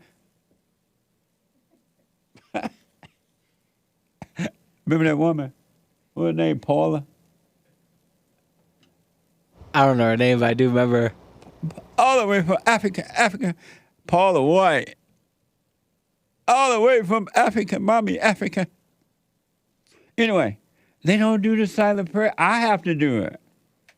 I'm telling you what I have to do and how my life, how remarkably my life has changed. Like I never imagined. And I want more. So I stay in the prayer. I stay watchful.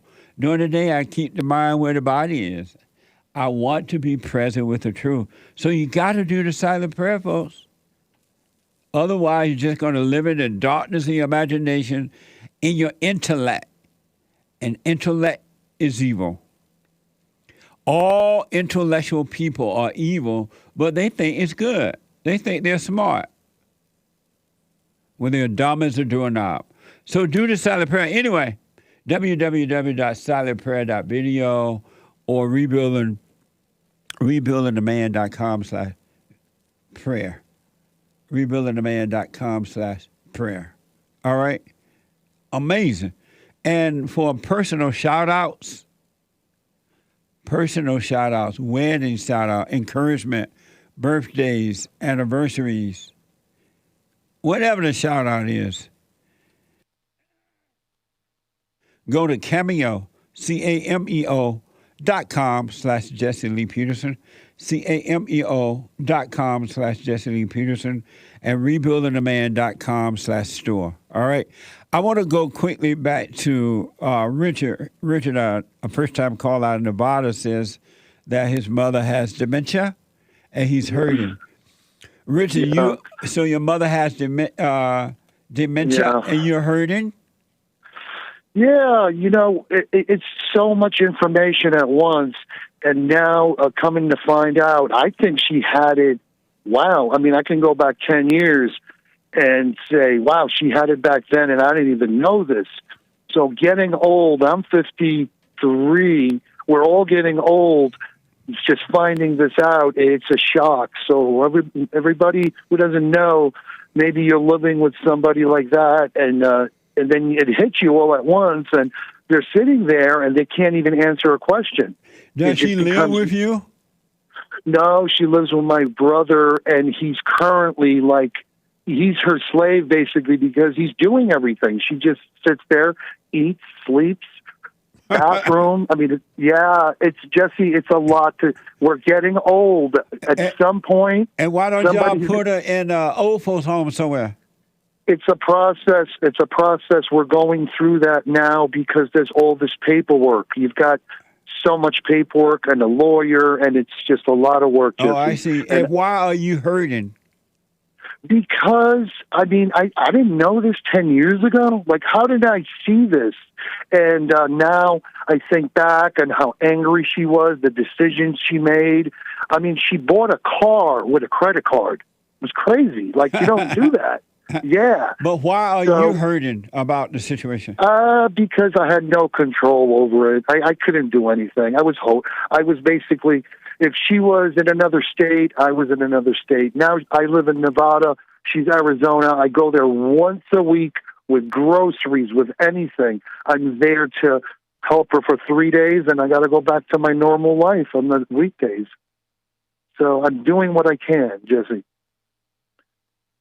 Yeah, that's my life, and I'm not unhappy doing it. When you say that you hurt, describe the pain you're feeling. I didn't. It's because the hurt is the part I didn't know. If somebody would have said 10 years ago she has dementia, maybe describe some the of the pain stuff, that you're feeling. The pain is like when like you're about to cry pain, like you have that sadness, crying pain. And why are you? What good is it doing you to feel that way? It's actually stopping me from me concentrating on myself. So you're right. Yeah. No, that was a question. What good is it doing you to feel that way? No good. And what good is it doing your mama for you to feel that way? Well, I look at her differently now. I see, like, oh my God, she was like this 10 years ago. What good is it doing your mama for you to feel this way? Nothing. No good. And so what's the purpose of it then? I gotta let that go. Yeah, why don't you? I'm doing it now. I'm talking to you, and I'm working my way through that. Working my way. Have you forgiven your? I'm working my way. I'm understanding. Have you forgiven your mother? Yeah, I did. Years ago, I did it in Polish. I was born in Poland. She was born in Poland. And you I told did. her? I told her. You told her? Yes, sir. And what did she say? Went before. She looked at me and she said something in Polish, which the translation was like, "Who?" Oh gosh, I can't even describe what she said because it was a Polish translation. Oh, okay. And I said, "Yeah," and I told her, "Mama, I don't hate you. I love you, and I understand that I'm not supposed to feel this for you." And she basically, it bounced off of her. She didn't respond what I thought she was going to respond. Nice. It just it bounced off of her. She continued being herself, yelling and screaming, and that's her normal self. Yeah. Yeah. Well, she was a crazy Polish woman. She brought this dimension about herself then. Yeah, well, she never did anything to go to and talk to somebody and say, hey, when I'm about to die, I have a trust and a will. She had nothing written down. So now there's a whole process where I have to spend money on a lawyer that's kind of a fortune, and then the decisions have to be made after that. So I'm working my way through this. And so your question for me is what? I know I'm not in fear. I'm learning. I'm understanding. I'm helping her, and that's my purpose in this life. Right on. I appreciate it, man. I wish you well. Jesse, thank you for taking my call. Yes, sir. And I've been listening to you for years. Today, I had to call you. Right so on. I appreciate you. Call me again. I'll call you in 3 months, sir. Thank you. All right. Thank you, Rich. I wish you well, Thank man. you. God bless. Thank you. Bye-bye. You too. 888-7753-773. There's a line if you want to jump in there. Super chat. Super. Morning. I like your shirt. Thank you. It says Christopher Columbus was a hero, established 1492. Nice. Based. Amazing. I heard you say something about Happy Indigenous Day or something. Yeah, it's Indigenous Peoples Day, so-called. What does that mean? American Indians? What? American Indians? It's not their day. It's Columbus Day. I know, but the liberals wanted to steal it from the Columbus people. Why are you moving the mic way over in front of your face? Look at yourself on the screen. I'm trying to see your face. Oh, this thing's in the way. Okay, now I see it. So yeah, they're trying to steal it from Columbus and give it to the American Indians. So then, why are you saying Happy Columbus Day then? Because Indigenous Day then. I didn't say that. I just read it. Okay, I said it, but I was reading the CNN and the Skim. Oh, I see. People are so dumb. Why they got to put Indigenous Day there? Ain't no Indigenous. I know. They don't even know what they're talking about. They tried to say, CNN literally said that Columbus errantly claimed to have discovered America. He did discover America. Right. What the? He errantly said. Yep. He didn't. Uh-huh. And thank God. Yeah. Amazing. Chill and Lean bought a coffee. Jesse, this is from actually Friday. You can't leave us hanging with a quote-unquote secret like that. Come on, man. Like what? The secret of how to make boys first. Oh, I can't say it on the air. But I think I know what it is, says Chill and Lean. Blink twice if the strategy is wham, bam, thank you, ma'am. No blinking. All right. No, that's not it. Come on, man. I wish I could tell you, but I cannot say it on the air. Yeah. But there is a secret to making boys first. And I'm surprised. Well, I'm not surprised. I started to say I'm surprised it's not well known, but men are not men anymore, so they don't pass on good information. But there is a secret. You know what it is? I decline to answer. You know what it is, Hassan? I don't. I'm dying to know. Terrible. Amazing. Thank you, though. Priscilla from Houston bought a coffee. Jesse, have you ever heard the song Mother by John Lennon? The late John Lennon. Mother. I may have heard it, but I don't remember. How did it go? Oh. You ever heard it? Mama. Ooh. No, I'm kidding. That's not John Lennon. I think that's Queen. I was going to say Prince, but it's not Prince. It's Queen. Have you heard it, Hassan? I don't think so. But every time you say "Mama, can you hear me?" I think it's that Barry Manilow song. Mama, can you hear me? Mama. No, not that one. Anyway. Mama, can you hear me? Oh, that's not Barry Manilow. That's the boss. Bruce Springsteen? No. Oh. No one get the prize but the boss. Oh, James Brown. No. Man, it's on the tip of my ear. I thought I had my degree in life. All right. I had a one life and a boogie. Oh, Diana Ross. There you go. The boss. The real boss, not lame-o Bruce Springsteen. Oh, my gosh. Okay. Someone bought you a coffee. I saw an old church service of yours, JLP, where you talk about the intellect keeps us away from salvation. It was so good and helped to free me.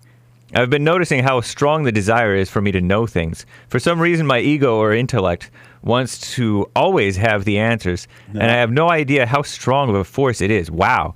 Thanks for letting me share. Stay with it. You're right. It's amazing. And the one thing I know for sure and without a doubt, your intellect is your enemy. The intellect is keeping you from knowing the truth. It'll just pile up knowledge and pile up knowledge and pile up knowledge, and it will tell you that you know, but you don't. And that's why you never go free. You must not hold on to the intellect. And another thing you need to realize, you should realize, is that the intellect is being encouraged and taught by the world. And the world doesn't want to know God. It doesn't want to know the truth. It doesn't want love. So why would you follow the world? Intellectual people, until they overcome, are evil people. Look at the war in Israel. It's all intellect. It's evil. Amazing, huh? Thank you. Stay with it. I wish you well. Jalen Cole bought you 5 coffees. Thanks for the wisdom, he says. Thank you. Stay with it. Someone bought you 3 coffees. I realized 2 things and wanted to see what you thought about them. 1, when you're truly suffering in hell, the ego death seems not bad at all. It seems easy because you are willing to do anything to make the pain stop. But when you find some level of peace and situations arise that cause some pain, feeling that pain can seem less desirable. Number 2, maybe in the good old days, people had just less time to be in their mind. Therefore, the devil had less opportunity to influence. Now, with technology, people spend their whole lives in the imagination. That was 2. I thought it was 3. No, 2. I realized 2 things. He bought 3 coffees and realized 2 things. Well, one thing, once you start dying from the intellect, the ego, the feeling and emotions, it's hard at first because you think that is you. You have identified with it. But then when you get some truth and some death, you want more. You have to start to want more of the death, spiritual death, so you can rise up in truth. Absolutely. And during the good old days, people were not as distracted as they are today. So they did have more time to be aware because they didn't have the internet. They didn't have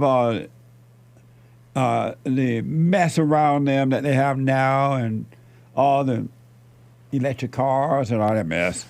They didn't have all that. So they did have more time to be present than that distraction that keeps them away from the present. Amazing. Stay with it. Sounds good. Henry Ford Lives gave a diamond. This was on Sunday for church.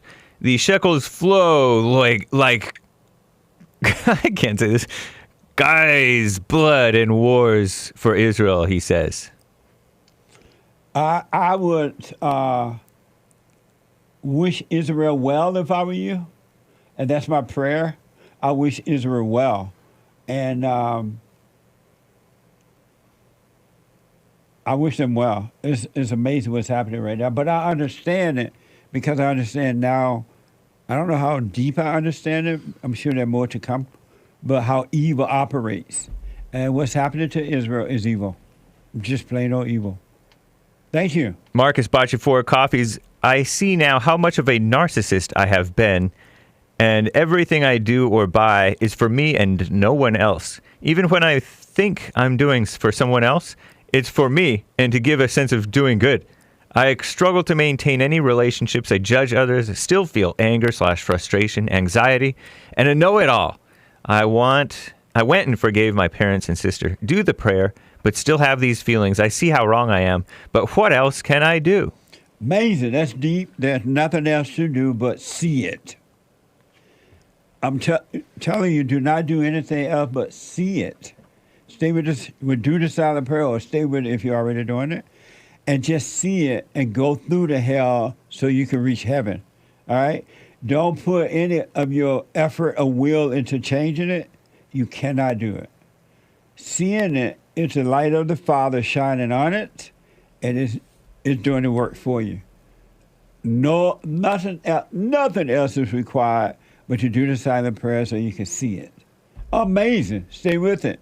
And you just spoke the nature of all human beings until they overcome that abnormal nature and return to their normal nature, which is of truth. Thank you. Amazing. Yeah. Piotr Robel bought you 5 coffees. Thank you, Jesse, and the team for the best fellowship on this side of heaven. Amazing. Amazing. Thank you. And thanks for helping us to help others. Thanks for your support. Games for Rec donated 2 diamonds during church with JLP. Thank you. Thank you. Super chat on Rumble. You gotta know how to rumble. DS Merle says a bunch of beta males wanted to get into the lifeboats first. There is nothing more dangerous than surrounding yourself with weak men. Referring to your question about saving the women and children and the men only dying. Oh, yeah. When I first heard the news about the attack upon Israel from the Allah Abba people, somebody said save the women and children. And I'm like, I asked the question because I never asked that question before. Why is it always save the women and children first? I even noticed that when the people talk about the borders over here, they always talk about, well, women and children, make sure they're fine. Where did that come from and why? So he's responding to that. Thank you. Hector Ivan Martinez, I'm working on staying still when there's pressure on me. My nature, quote unquote, is still abnormal. I'm catching myself reacting to try to problem solve and doing it less and less. What a mess. Nice. Stay with it. Work on you. You're responsible for you and nobody else. Work on you. Amazing. Thank you all. We got to take a break. 1 more hour to go. And when I come back, more of your super chats and your phone calls and Hake coming up with hate news, not the fake news. 1 more hour to go. 888-7753-773. If you stay with it, you're going to love working on yourself. You're going to have fun. Back in a moment. You can't run from evil within yourself or outside of self. You got to deal with it. And you need good in order to deal with evil. And God is good. You need to return to the Father. And you'll see within you, he will fight the battle for you. And he will fight it without, because he will show you how to deal with it. And you will have no fear. Love God with all your heart, all your soul, all your might, along with nothing else. Nothing else means yourself, your children, your wife, your things, your ego, your reputation, and all that. You can't care about any of that. The children of anger will use it to control you. But if you love God, he will renew your mind, and none of those things will be before him. And so when they go after you, oh, well, you may take my body, you may take my things, but you're not going to take my soul. And that's a true reality.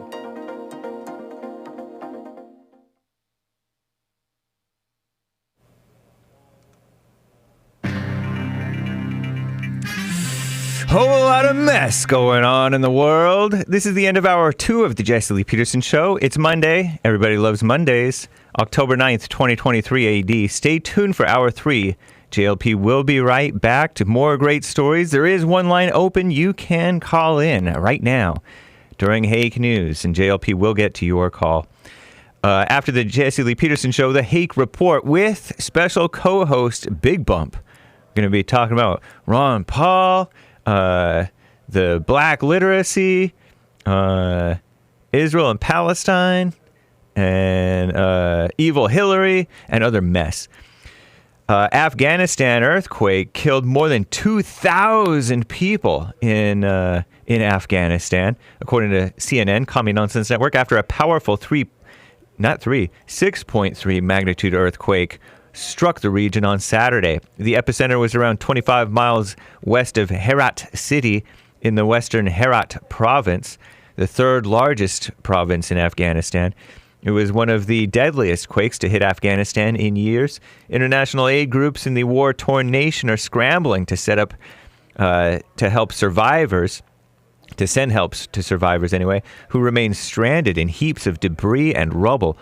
However, after the Taliban seized power in August 2021, Washington, D.C. and allies, Globo Homo allies, cut off international funding for Afghanistan, and major aid groups pulled out, leaving the country essentially isolated from the rest of the world. Great job, losers. Anyway, Ukraine funding. The U.S. has committed roughly $113 billion with a B dollars to Ukraine, including military, financial, and humanitarian assistance. But after a heated spending debate nearly shut down the U.S. government, Congress passed a stopgap funding bill, as you know, last week, stripping out funding for Ukraine. Russian President Vladimir Putin said he believes Ukraine would collapse if the West, so-called West, anti-white West, ceased its military aid and economic assistance. The Ukrainian economy cannot exist without external support, so said Vladimir Putin. Once you stop this, everything will be over in a week, he added. Analysts say these new remarks show that Putin is banking on the West to waver in our so-called support, which would lead to a fracture of Ukraine's forces. And the House speakership drama has entered a second week as pressure mounts to reach a consensus on a candidate to wield the gavel. In a weak Congress, 2 candidates stepped up to fill the role. House Majority Leader Steve Scalise of Louisiana, who got shot by a liberal, and Judiciary Chairman Jim Jordan of Ohio, who has the backing of our greatest president, Donald J. Trump. Scalise and Jim Jordan are expected to make their pitches to fellow GOP colleagues later today. Maybe they already have. The Congress will then hold a candidate forum on Tuesday and an internal election Wednesday. Unclear when the floor vote will happen. House Demon Rats will hold a similar forum on Tuesday to officially nominate, which they split their infinitive, their leader, Hakeem Jeffries, black, for speaker.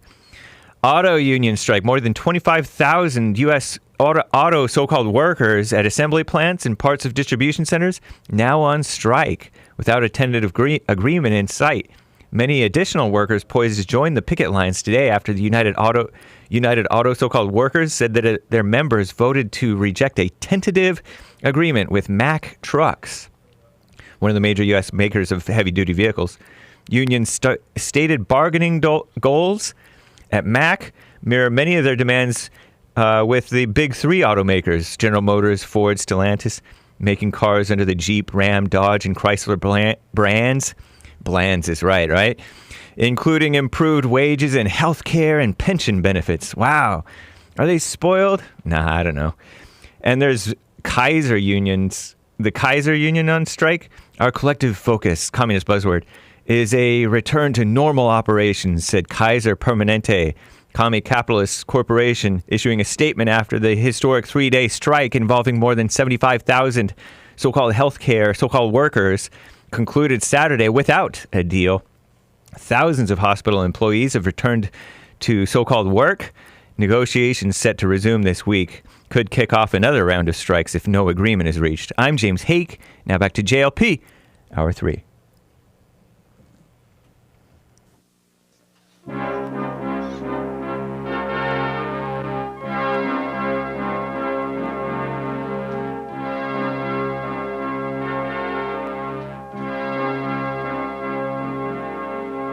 Somewhere in the world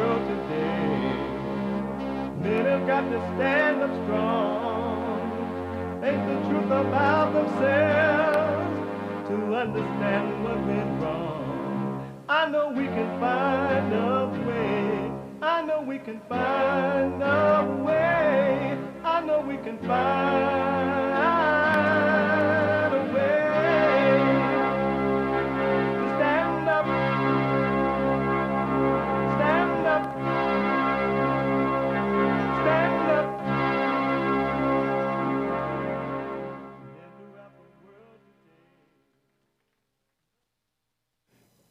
Uniting the races with truth instead of dividing them with lies. We're also rebuilding the family by rebuilding the man. I am Jesse Lee Peterson.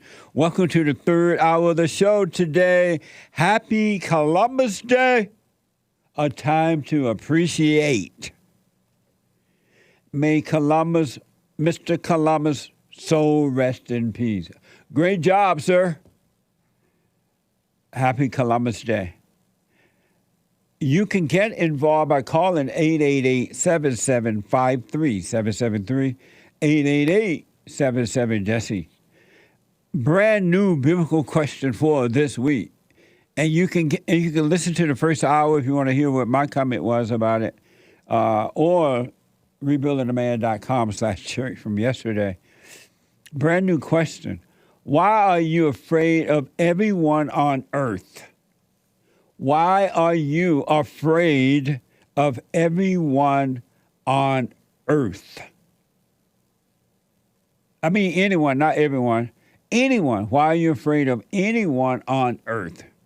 Amazing question. We have every way that you can watch and support the show listed on jesseleepeterson.com/show. jesseleepeterson.com/show. And if you're out and about, whether you're trying to blow Israel into the water, or you're fighting back Israel, or you're out there protesting in my country, Allahu Abba people, whatever you're doing, you can listen to the show on your iPhone or iPad by calling the listen line at 641-793-1500. 641-793-1500. Don't forget, you can podcast the show as well. You can podcast. And follow us, JLP Talk on X and Jesse Lee Peterson on Instagram. Like, ring the bell, subscribe, do all the social media stuff. Y'all know what to do. What the? To donate and have your comments read out loud, go to buymeacoffee.com/JLP Talk, buymeacoffee.com/JLP Talk, rebuildingtheman.com, rebuildingtheman.com, and Bond JLP on Cash App. Bond JLP on Cash App. In the first hour, I talked about this attack on Israel. And the fact that we have these people in our government that is against us, like Ilhan Omar and Cori Bush and Rashida Tlaib, Cortez and Jamal Bowman, is not good for America, folks. All the wrong people in the right places to make sure my country never come back. Never. And it's getting worse. And it is getting worse.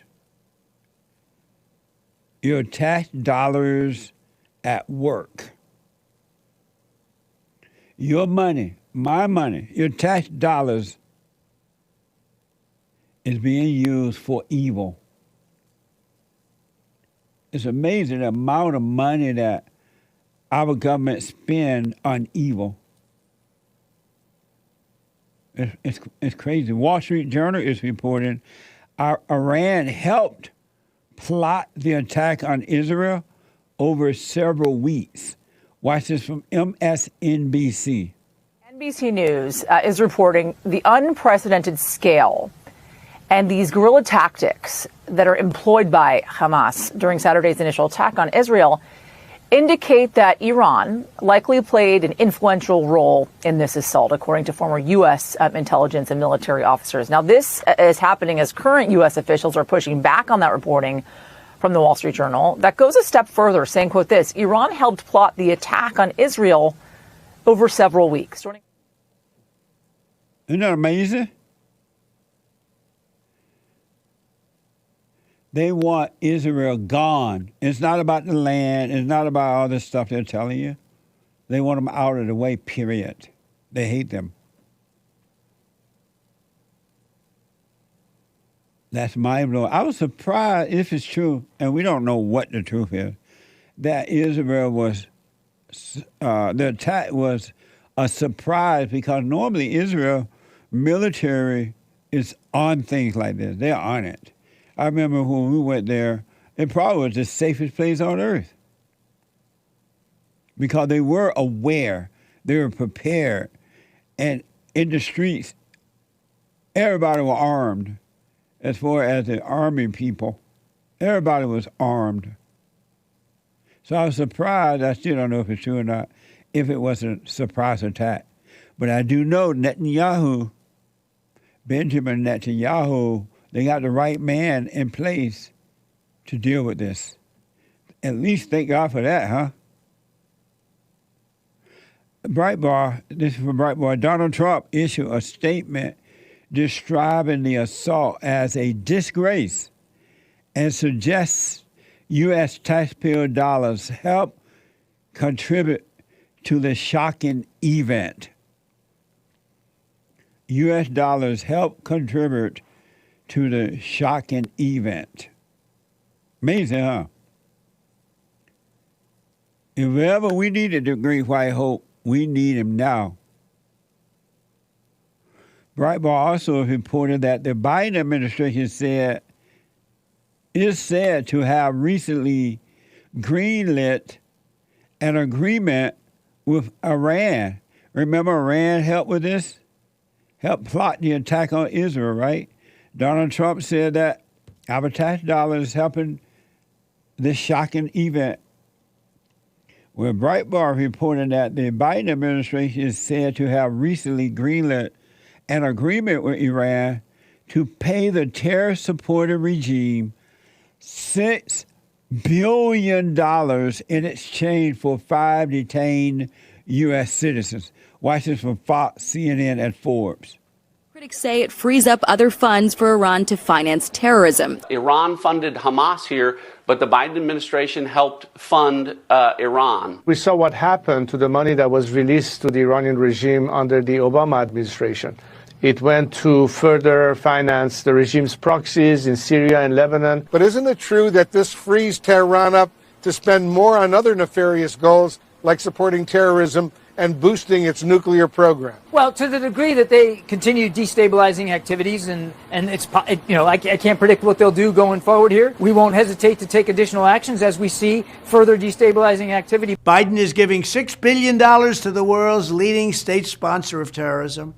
This is yet another Biden surrender and a further blistering humiliation of the United States of America. Biden's ransom payment will be immediately used to stoke violence, bloodshed, and mayhem throughout the Middle East. It's also guaranteed that the fanatical Iranian regime will use this money to advance their nuclear weapons program, putting Israel, the United States, and the entire world in very grave peril.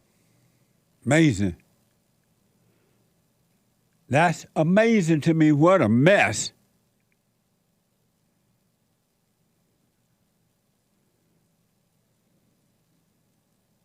What a mess. I would suggest you get it right within yourself, because it is going to get worse. It's going to get worse. Evil is being called good, and good is being called evil. It's going to get worse.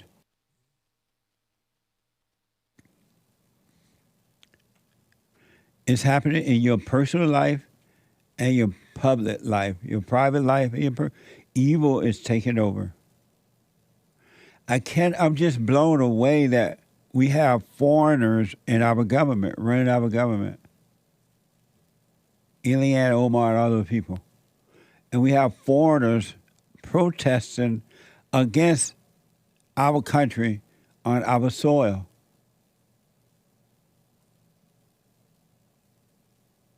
How can it get better? No one other than Donald Trump is, well, not maybe one or two others, standing up for America and not against it.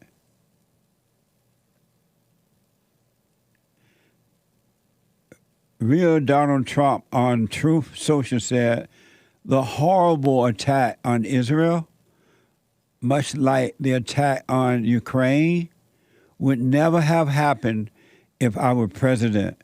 Zero chance. I believe him. I believe him.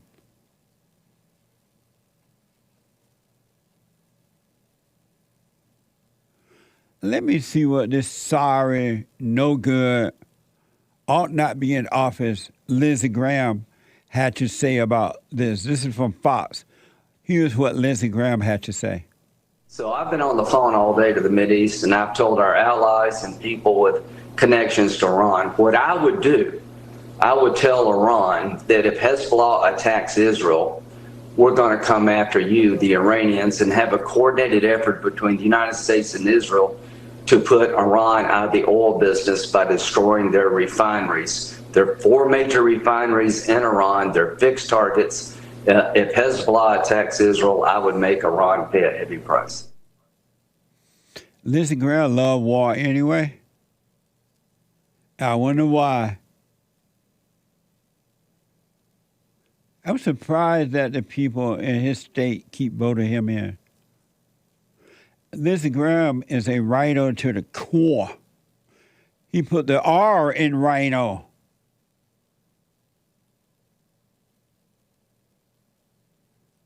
Warmonger. Eager for war. American government. They don't care at all. And you keep voting them in. Fox, this is from Fox. Biden is coming under fire for hosting a barbecue Sunday afternoon while war rages in Israel and terrorists allegedly hold American hostages. Just after 6 p.m. Sunday evening, a reporter could hear a live band in the White House. They partying up if it's true. What war? Party over here? Amazing. And this is from Thread Reader. In the last 12 months, more Americans have been shot. Listen to this, folks. When I tell you it's going to get worse, it is. Evil is on the rampage. And human beings are evil. The hearts of human beings are evil. Change the heart, you can change the world. You don't change the heart, you ain't going to change nothing. It's going to only get worse. You're not your mind, you're not your body, and you're not your feelings. Thread readers.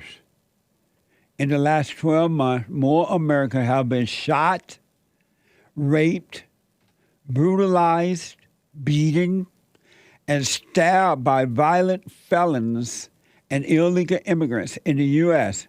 than the total number of Israelis killed and wounded by terrorists. That's from Thread Readers. In the last 12 months in America, more Americans have been shot, raped, brutalized, beaten, and stabbed by violent felons and illegal immigrants in the U.S. than the total number of Israelis killed and wounded by terrorists. If that's true, that's amazing.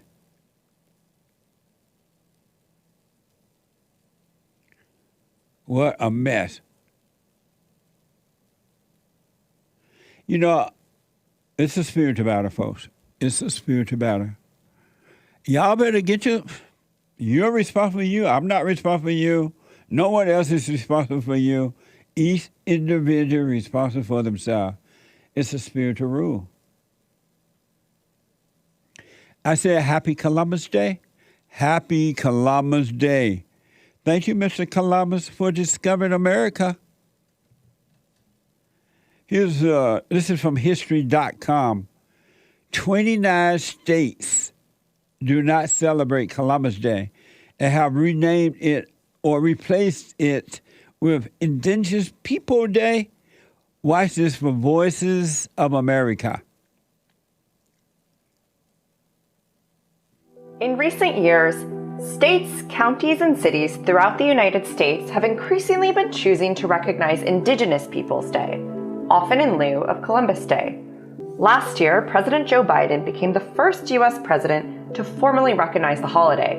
To many Indigenous peoples, Columbus Day is an affront to a history of centuries of genocide, forced assimilation, and discrimination. Columbus and his men enslaved, raped, and tortured the native people they encountered, bringing with them the institutions of colonialism.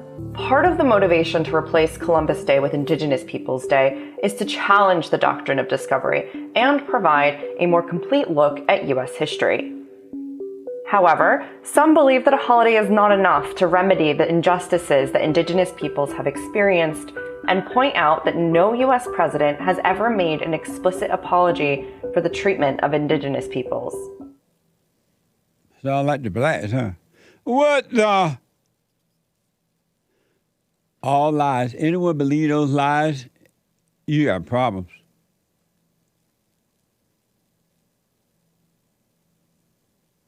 You got problems. Why don't you start thinking for yourself? Why don't you become an individual? Step away from the crowd. These people hate America, and they're feeding you lies about the country. In those places where they are renamed it and not celebrating and appreciating Christopher Columbus, they need to be ran out of this country, out of America. Go somewhere else to be happy with what they're doing.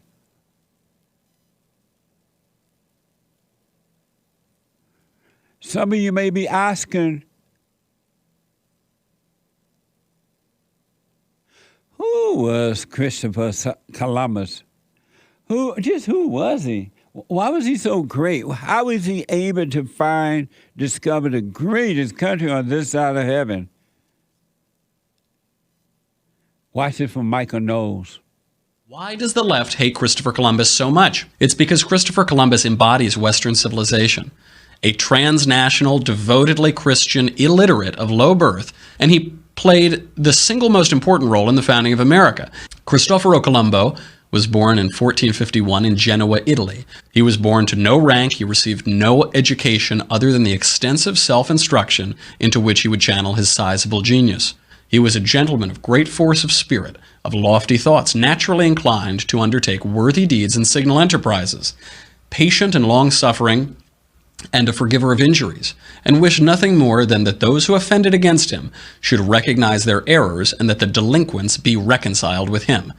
It must be nice to sit in the freest, most prosperous, most charitable country in the history of the world, and from a position of totally unmerited luxury, slander the man who made it all possible. Those who call him a murderer and a tyrant, and whatever other nonsense they belch, should consider some other words of Columbus. Let those who are fond of blaming and finding fault, while they sit safely at home, ask, why did you not do thus and so? I wish they were on this voyage. I well believe that another voyage of a different kind awaits them, or our faith is naught. For those who didn't catch that last part, he's telling them to go to hell, and so am I. Michael, amazing. White folks, this is why we need you all to make some more white babies. I tremble at the idea that white people will be the minority in my country. It's over. These people are going to erase all things that were good about this country. and give it all bad names, like indigenous, whatever they call it. That doesn't even make sense.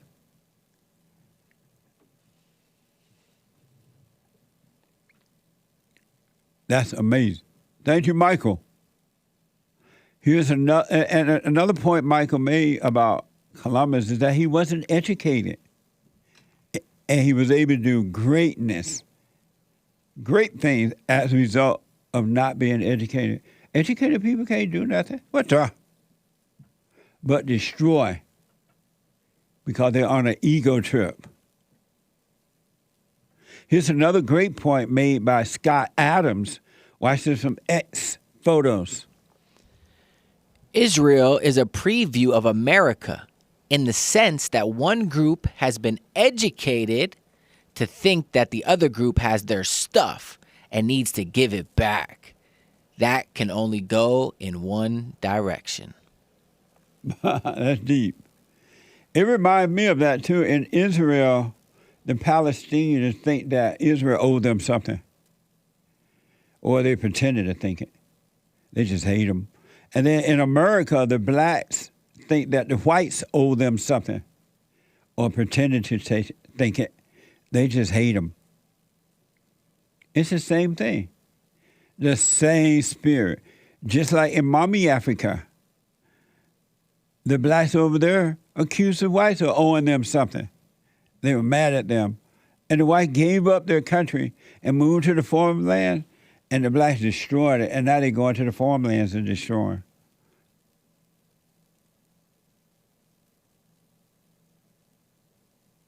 Amazing, huh? It's the same spirit. Thank you, Mr. Columbus. As you sound pretty bold, too. That's from the good old days when boys were boys and men were men. Whether you're talking about Israel versus Palestine, the founders of America versus the Native Americans, the black versus the whites, the rich versus the poor, it's all the same. Lord, no, that's true. It's all the same. And when you wake up, you're going to see that it's all the same. Losers versus the people who go and make it happen. Jealousy and envy versus success. It's all the same. And rather than learning how y'all do that, they get mad and want to destroy you.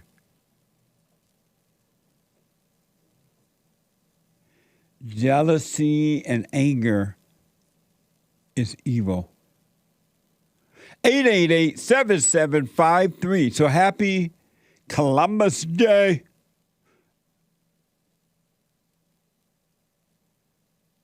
America. Let me go to Derek out of Tennessee. Derek, welcome to the show. You're on the air. Thanks, Jesse. You had me on the show a few weeks ago, and I called in about something totally different. Actually, before I get into this, I did want to say that after the first Republican debate, we need the Great White Hope back as soon as possible. But I think you're a little hard on Vivek Ramaswamy. I think he loves the Great White Hope as much as we do. And why do you think that? Why do you think that? Tom? He's always saying nice things about him. What? And Donald Trump's saying nice things about him. So I didn't say he didn't like Donald Trump. And don't get me wrong, he should stop the rapping as soon as possible. No one wants to hear me doing that or him. Yeah, especially if he's running for president. That's fair enough. But I called in about something totally unrelated, and you asked me if I had forgiven my mother. And after I got off the phone, I sat just in total quiet and realized, and I got into this box and found this letter from 2010 where she was saying how sorry she was. And you helped me adjust my perspective. And I realized that she had been apologizing to me for years. it was more serious than I realized. And I go, oh, I have to forgive her. And it took me a couple of days. And before I called my mother, I felt myself getting emotional. And I go, why are you getting emotional? That's just a thought, right? And it's not, if I just pause, it actually just went away. It was really amazing. I called her and I told her that I forgave her, and it was actually, and it didn't matter how she responded. It felt like a gift that she responded positively to it, and it was, you pointed me in a direction I wasn't expecting to go, and since then, other things have felt like they have fallen in line. And I just wanted to call and thank you. And I keep working on myself and doing the silent prayer and trying to get better. Right. So I just wanted to thank you. That I don't want to take too much of your time, but I was calling you about something totally unrelated, and that unrelated thing is easier to deal with because I took that initial step. Right. And I have a lot more work to do. We are all evil, especially me, but I'm really grateful for you, sir. You're welcome. And Derek, if you stay with it, especially stay with the silent prayer now that you can see, and watch those thoughts and know that you're not your thoughts, you're not your body, you're not those emotions. You haven't seen anything, man. It becomes clearer and clearer and clearer. If all human beings were to realize that's what's holding them in darkness and keeping their hearts wicked is unforgiveness. If they went and forgave, we will have peace on earth right now, today. Forgiveness is the answer to everything. And I'll make one last little. I realized before I call my mother, I think people can, or at least I know I can. I can't speak for anyone else, that I can go through the motions of a lot of things. You can, like the words, I forgive you, I'm sorry, they can come out of your mouth, but the words don't even mean anything unless, like, there's that, I don't know, the intent behind it. And before I called her, I thought about that original conversation I had with you, and I go, do I mean this? Do I recognize what happened? And I did, and it was. You're like, if you can see clearly, I don't know if I'll ever be able to see perfectly clear, but it was as if you've got a dirty windshield, and there was just enough of the windshield wiper fluid, so I could see just a little bit clearer. I'm like, oh, that's way better now. Yeah, that's way better. Yeah, and I just really appreciate and point me in the right direction. Right on, man. Stay with it. Stay with it. Stay with it. Amazing. Thank you. Thank you, sir. You have a good one. All right. You too, buddy. Forgiveness, folks. And forgiveness would cause you to understand what's going on. And there's nothing like understanding. In all situations, all of them, no matter what it is, all of them, you want understanding. What can I understand from this situation? What can I understand from it? Above all things, get an understanding. When I come back, boy, your phone calls and super chats, I got to take a break. There is a line open now at 888-77-53773. You are not going to hurt yourself by forgiving. You're going to go free. You're going to have perfect peace. I'll be back in a moment.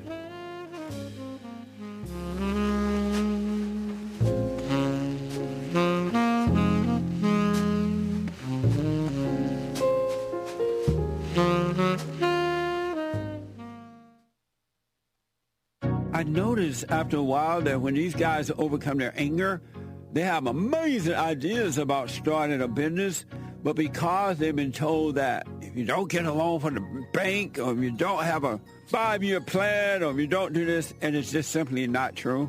It's the first step. With faith, then all things are possible. So, but the most important thing is to return to the Father. That yearning that you have, that emptiness, that void, is not for more stuff. It's not for more friends. It is a return to the Father, because there's no way you can return to God and be angry at your earthly father. So thank you all so much, right? People around the world donated to Bond at rebuildingtheman.com, or they call 800-411-2663, and we're still committed to pointing the right way for men and women to return to the Father.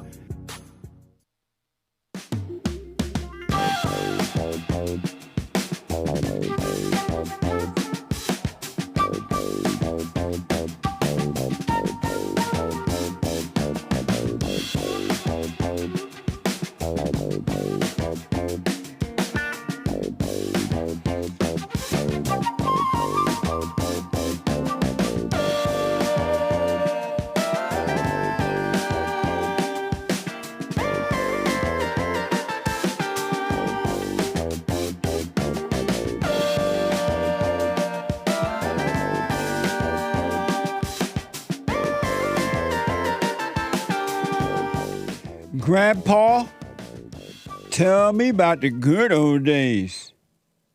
888-7753-773. The Hake Report is coming up at the top of this hour. The Hake, Hake Report. The guy with the good hair. From 9 a.m. to 11 a.m. And James Hake is on fire. And he has with him today the one, the only, mighty man of valor, Big Bump. Big Bump is here today. Amazing! Amazing. And then at 12 noon Pacific time, flying high and landing low and slow. The American Anchor Baby. If you want a smooth sailing, you want a smooth ride into the sunset, check out the American Anchor Baby at 12 noon today, Pacific time. And he is flying high, not off pot, not off fentanyl, but off natural, God-given energy. Not off electric car energy, but natural high. Amazing. Amazing. And I don't know if you saw it or not, but you should podcast if you didn't. The American Anchor Baby flew Spirit Airline this past Friday at 4 p.m. Spirit Airline. It kind of ghetto flight, but it was Spirit. Check it out. This past Friday at 4 p.m. He's on at 4 p.m. on Fridays. Amazing, huh? 888-7753-773. Let me go to TJ out of the UK. TJ, welcome to the show. You're on the air. Thank you for taking my call, Jesse. Yes, sir. I had a little bit of comment on women and war. Okay. Firstly, I just want to say, in my fallen state, I used to do a lot of work with Indigenous people, and almost all the leaders were women. So that probably speaks for itself. So they have but in regards to they have Indians in the United Kingdom too? There's a lot of people that come here and build relationships with those in the fallen state. I mean, like political relationships. It's kind of because of the colonial history. Oh, okay. So from Australia or Canada or places like that, a lot of the Indigenous sort of come here to network with those.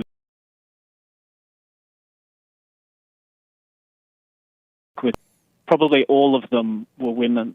So when you look at it, when they come up on the screen, etc., you'll almost always see women speaking.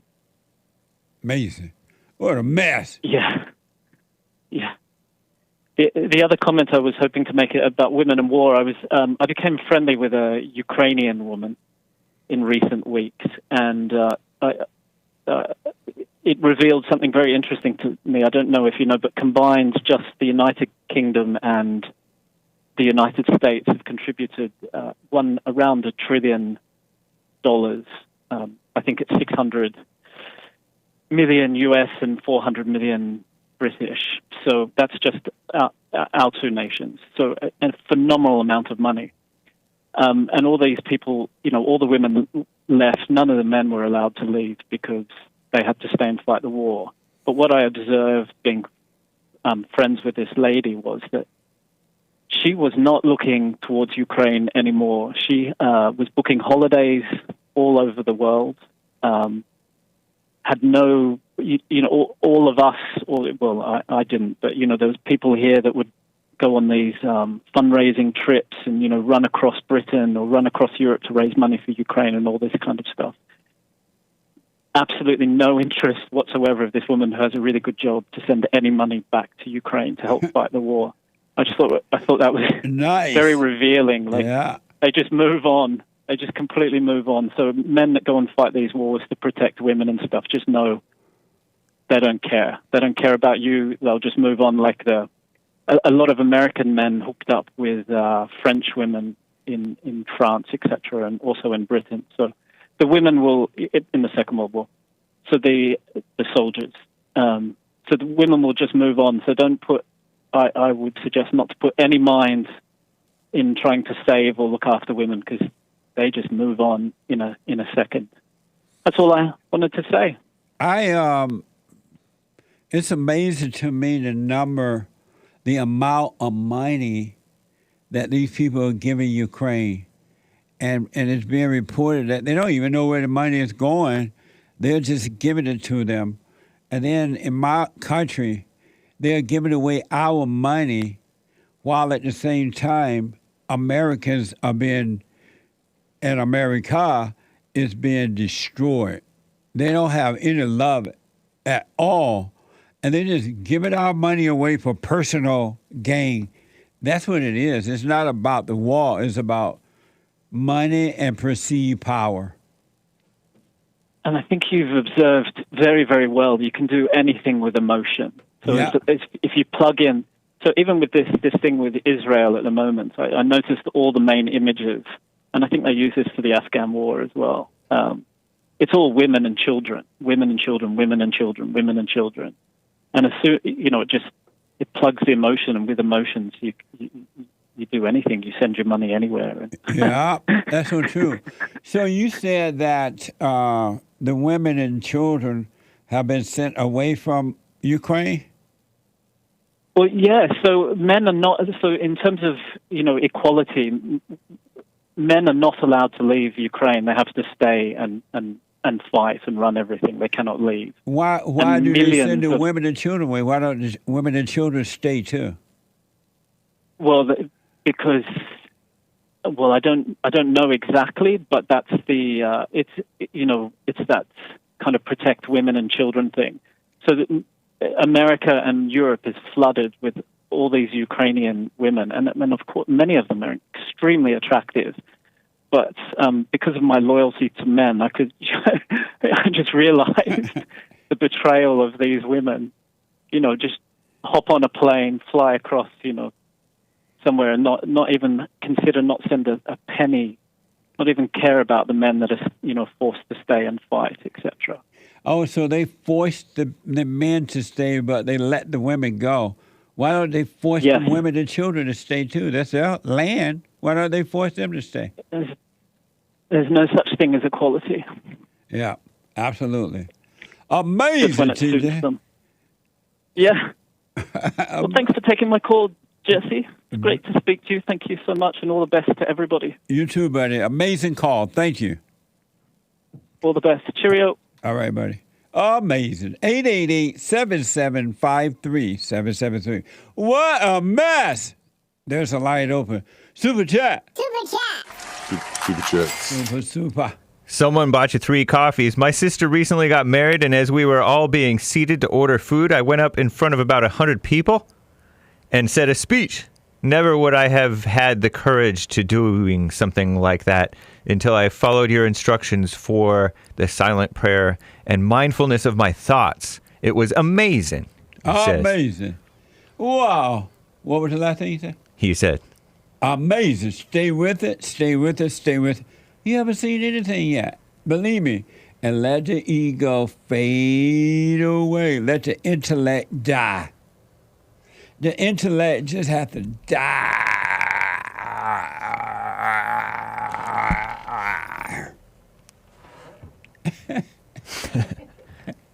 You're too close to the mic doing that. Why you take your headset off? Because it was violating my ears. What the?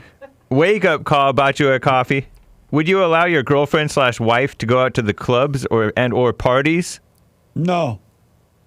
Absolutely no. Anessa bought you 167 coffees. Amazingly Thank you, by the generous. way. No, I would not let him do. Jesse, you are amazing. Don't drink all that coffee all at once. I won't. Thank you. I appreciate it. BuyMeACoffee.com/JLP Talk. Ultra generous, Anessa. Thank you. Thank you very much. Evgeny Crosby with a diamond. Everything you see on TV is fake. Turn it off. It sure is. And the more you wake up, the boring TV become. It really is. It's just. They have this one show on Fox. They have turned that particular show, upside down. It's ridiculous. It just has no meaning anymore. And I used to love Fox. Not that I hate them, but they used to be so conservative and so interesting. That's changing. What a mess! Thank you. Over on Rumble, Cartoon for Food says Church with Jesse Lee Peterson on October 8th, 2023 was amazing. Amazing. RebuildingTheMan.com/church. You can podcast/church. Is that you I see up there? Not now. Wait till you come back. In the meantime, someone bought you 4 coffees. Oh, that's me. Oh, I go over here. Oh yeah. Someone bought you 4 coffees saying Sunday was fantastic. Thank God, and Jesse and crew, and thanks for fellowshipping. Amazing fellowship. If you're ever in L.A., come on down. Doors open at 10:30. It's for all people. If you want the truth is up in there. It is. Thank you. I appreciate it. Over on Buy Me a Coffee, Mr. J, Sandy told me Hamas is to Iran what blacks are to the Democrat Party. They do the dirty work and killing of their masters. By the way, shout out to the new Jew, Hassan. Hopes he's okay in this troubled time. Amazing. Thank you. Interesting point. How do you feel about what's happening to Israel, Hassan? Hassan is the audio engineer, the host of WOW on Wednesdays at 11 a.m. WOW, W-O-W, Hassan, 2 S's, and then expert on the show, on the Jesse Lee Peterson show. Yes, sir. No, absolutely horrible. I mean, these people are monsters, and the terrorists is horrible to do that. What has happened? So, yeah, it's Sandy's right. It's they're being controlled by whomever, but yeah, it's horrible. Who is Sandy? Well, Mr. J was shouting out Sandman. Oh, to your dog? Yeah, Sandman has he has the intel. Right. He has the intel? Yeah. He has secret intel. Oh, he keep his tail in? That's a good one. But I will say that it's definitely horrible, but it is a little, like you were even saying, I mean, how secure Israel is and the Mossad or whatever the name of their, protective. It's just a little strange that that things got through in the way it did. So I don't know. Yeah, I'm surprised by that. Unless I'm just not seeing the truth because the media doesn't report the truth. So it's hard to know. Because as far as I know, Israel, they're like very protective. And the military is very tight and strong and on it. So I don't know what happened though. Yeah, I mean, it's like you said, with us being so weakened, I would say it's arguably the highest intelligence that there is. Yeah. Oh, mind-blowing. Amazing. Thank you, man. Yes, sir. They were trying to say that it's because of the rearrangement with their so-called Supreme Court over there, that the conservatives decreased their excessive power that made them not know about this attack. They decreased intentionally? Yeah, they decreased the excessive power of the so-called Supreme Court over there, the so-called conservative. Why? Israelis? Because that was, according to like the Ben Shapiro and all them, that was the right thing to do. That's why they were protesting, the dumb thing of the protests. About the conservative decreasing the power? Of the Supreme Court. That doesn't make sense to me. I don't understand it. Maybe it I makes don't sense, get it but I either. just don't understand it. Yeah. I'm black and slow. They just want to blame Netanyahu. Thule Bear gave a diamond. What do you think of Netanyahu's call for vengeance? He didn't call for vengeance. He called for war. Thank you. The preacher's kid bought you a coffee. The pastor is requesting. Pastor. Yeah. How's the pastor? Well, he or she, I think it's a he, is requesting for all church members to meet up at a river next Sunday. He claims to have gotten a vision from God in his dream that he can indeed walk on water. He wants everyone to meet up so he can showcase the vision, but he wants the paramedics and lifeguards also to be there just in case. What the? Is that Hassan? I don't think that Hassan is a pastor at this point. Is he? But is that a joke or somebody really saying that? This person is saying, I don't think he's making a joke. Some pastor said, come down and see me walk on water? Yeah. What the? If he going to walk on water, why does he need anybody to go see him? Just go on out there and walk on the water. That's how Hassan and his dog does it. And people will see it. Right. Yeah, I'm coming for that guy. It's plagiarism. I know. What the? Funny. Amazing. Thank you, though. Okay, over on, what's next? Buy me a coffee. OG Red bought a coffee. Jesse tried the peanut butter hot dog special this weekend. It was amazing. See? It should be a required assignment for all your listeners. In love emoji with hearts surrounding the satisfied face. Nice. And so the hot dog and peanut butter sandwich is amazing. Get you a slice of bread. Put some peanut butter on it. Creamy. I prefer creamy peanut butter rather than the other one. And boil the hot dog. You can fry it. It's going to taste good, but it looks like boiled one tastes better. And put it on the one piece of bread and fold it. And sit back and go to heaven. It's so good. I'm glad you tried it. I knew you would like it. Thank you. Okay, my bag. I fell asleep. Soul Conscious bought 5 coffees. Jesse, church was amazing. You're so right about titles and ownerships in relationships. Yeah. They always fail because of expectations. Deep. Yeah, let all titles go. Look how the religion groups are fighting one another because they think their religion is better than this religion or that religion. When they join the title. I'm a Christian. I'm a Muslim. I'm a Catholic. I'm a Jew. I'm a, what's the folks' name up there in Colorado? I mean, Utah? Mormon. I'm a Mormon. I'm a this, I'm a that. And right away, you fight for it because it feels like ownership. But if you just be a part of it without titling it and identify with the title, it would be amazing. You're not your titles. You're not your name. You're not your color. You're not your this or your that. Get rid of all titles. That's how the world set you up and control you. Look how crazy they are with the title racism. It doesn't even exist, but because you own it and identify with it, they'll be using it for everything now. It's amazing. Thank you. Ali bought a coffee. Jesse, in all honesty, Muslims don't consider Christians and Jewish people to be infidels. Those Muslims who do also believe my sector of Islam to be infidels. Ali is a Muslim. He's writing you.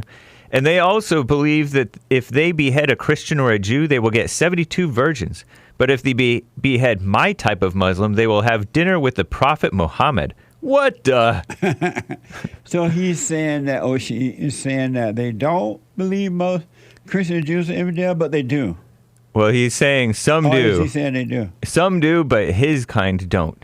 His kind of Muslim. Oh, there are two kinds? At least. Oh. There are many kinds. So there's there's two kinds of Muslim? Mm-hmm. One believe that the Christian and Jews are infidels and the other one don't? Yeah. How can we tell the difference though they dress alike? You have to have Ali call in or send another super chat to tell the difference. Tell me the difference, Ali. Thank you. Being enlightened till I rise, bought you 5 coffees. Morning, gentlemen. Wishing you all the well this fine Monday. Was just watching the show while volunteering to help the FBI cut the wire at the border. Biblical question answer. Good morning. Why are you afraid of anyone on earth? I realized that I don't fear just any one person, but I fear all. As for why, I'm subject to the image of my false self being scathed by other people, because I believe the ego pain in not dealing with the other person as they want to be addressed is my own. I'm fearful of the coworkers that I smile at each day, thinking less of me if I didn't for one day greet them as an example. Amazing. That's amazing. Oh, wow. Thank you. I put my 2 cents in on Sunday. I appreciate it. Her son said it's like sect of Christianity too. The different kind of Muslims. Different denominations and things. Yeah. What a mess. Kid Combo 1.0 donated a diamond. Hake. You missed my last diamond. You owe me. Misty is mad. Cheese emoji, I think. And a monkey emoji. Or cheese and trap with a box emoji. Thank you. Stop monkeying around, boy. And thank you. Once a diamond is missed, it can never be returned. Unless you screenshotted it and email it to me and tell me to check my emails. Instagram doesn't say. Real Hayes Barbecue bought you 3 coffees. I wear my amazing ! Shirt when I'm out running the smoker and waving to folks on the highway. Amazing! I run a small barbecue spice business trying to get into catering and pop-ups. God bless you all. And God bless you. Thank you. Canadian David is a monthly supporter on Rumble. Thank you. I need to change my wipers. They are leaving streaks. Thanks for the reminder, caller. Thank you. And thank you, guys. That's all for now. Thank you all so much. I do appreciate it. Thank you so much. Let me go to, let's see here. Let's go to Drew in the USA. Drew, welcome to the show. You're on the air. Good morning, Jesse. How's it going? All is well, Drew. Wonderful. So you like to talk about the good old days, and I recently started watching movies from the good old days, and some of them have been John Wayne movies. So I wanted to know, what's your favorite John Wayne movie? To change the subject a little bit. Amazing. Off the cuff right now, I can't name a favorite one right now. Do you have one? Yes, The Quiet Man. The Quiet Man. That's correct. Wow, I'm going to have to smoke on that, man. That's interesting. And the TV today, the news and everything is so boring. You don't know what is true. Yeah. It's best to start watching. I mean, if you want some form of entertainment, it's good to start watching some of the older movies like that. I agree. Amazing. Thank you, Drew. I appreciate it, man. Let me know how it goes. Yes, sir. All right, buddy. Amazing. I am so out of time, callers. Listen, become your own man. Become your own woman. Get on track and stay there. stay there like still water. Stay there and don't move and let life happen. Forgive. Don't hold anything against anyone for any reason, no matter what. You shall be free. Do the silent prayer. rebuildingtheman.com/prayer. All right? Do the prayer and stay with it. Silentprayer.video. I'm telling you, you will not regret it. It might be hard at times because you identify with the false self. But if you stay with it, it's going to be amazing. I'm out of time. Thank you for your super chats and all that. Your support. I appreciate it. And to the callers, tomorrow is Country Western Tuesday already. I will be back tomorrow. The Hake Report is coming up now with Big Bob. Thank you all for everything. It's amazing. Joel Friday here. Look, stand up. Stand up, we got fighting to do. We gotta show him who boss. He put a Viking in you. He put that lightning in you. Igniting the truth. But you beg and blame and lie and hate and never wanna stand for the truth. So what you planning to do? You understanding to lose. You better go talk to your mama. Better stop at the drama. Better drop all the trauma. Boy, you better stand up and up. Put your hand up and hut. Cause if we don't, then we lose. And then we gotta hear the fake news. Whoa.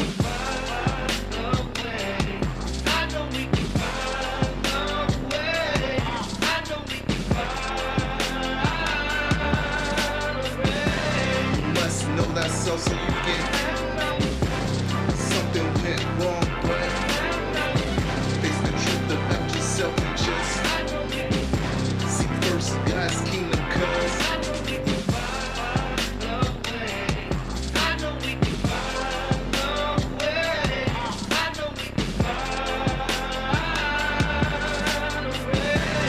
must know that so you get something went wrong, but face the truth about yourself and just seek first God's kingdom, cause I know we can find a way.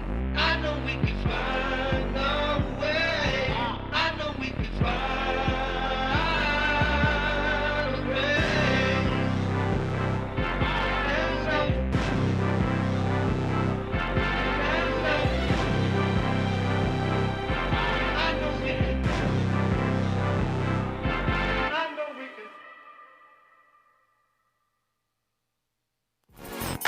So, here's what I recommend. I invite you to download my silent prayer, and I want you to start doing it. You just download it, get the points of how to do it, and then after a while, you just do it on your own. It's going to point you in the right direction that your life will be returned to you from God. He will give you your life back, because anyone and all people who has anger, they're not themselves. You are the person that you are angry at. That's why it's so important to get to know yourself so that you can see who you're angry at. And if you're doing the hooping and hollering prayers and things like that, some people get up, oh, praise the Lord, hoop and holler, bless my mama, bless my daddy. Continue to do it. Do both. You will see if you want to stay with the hooping and hollering or do you want to be still and know God. So my gift to you, no charge, at rebuildingtheman.com/church.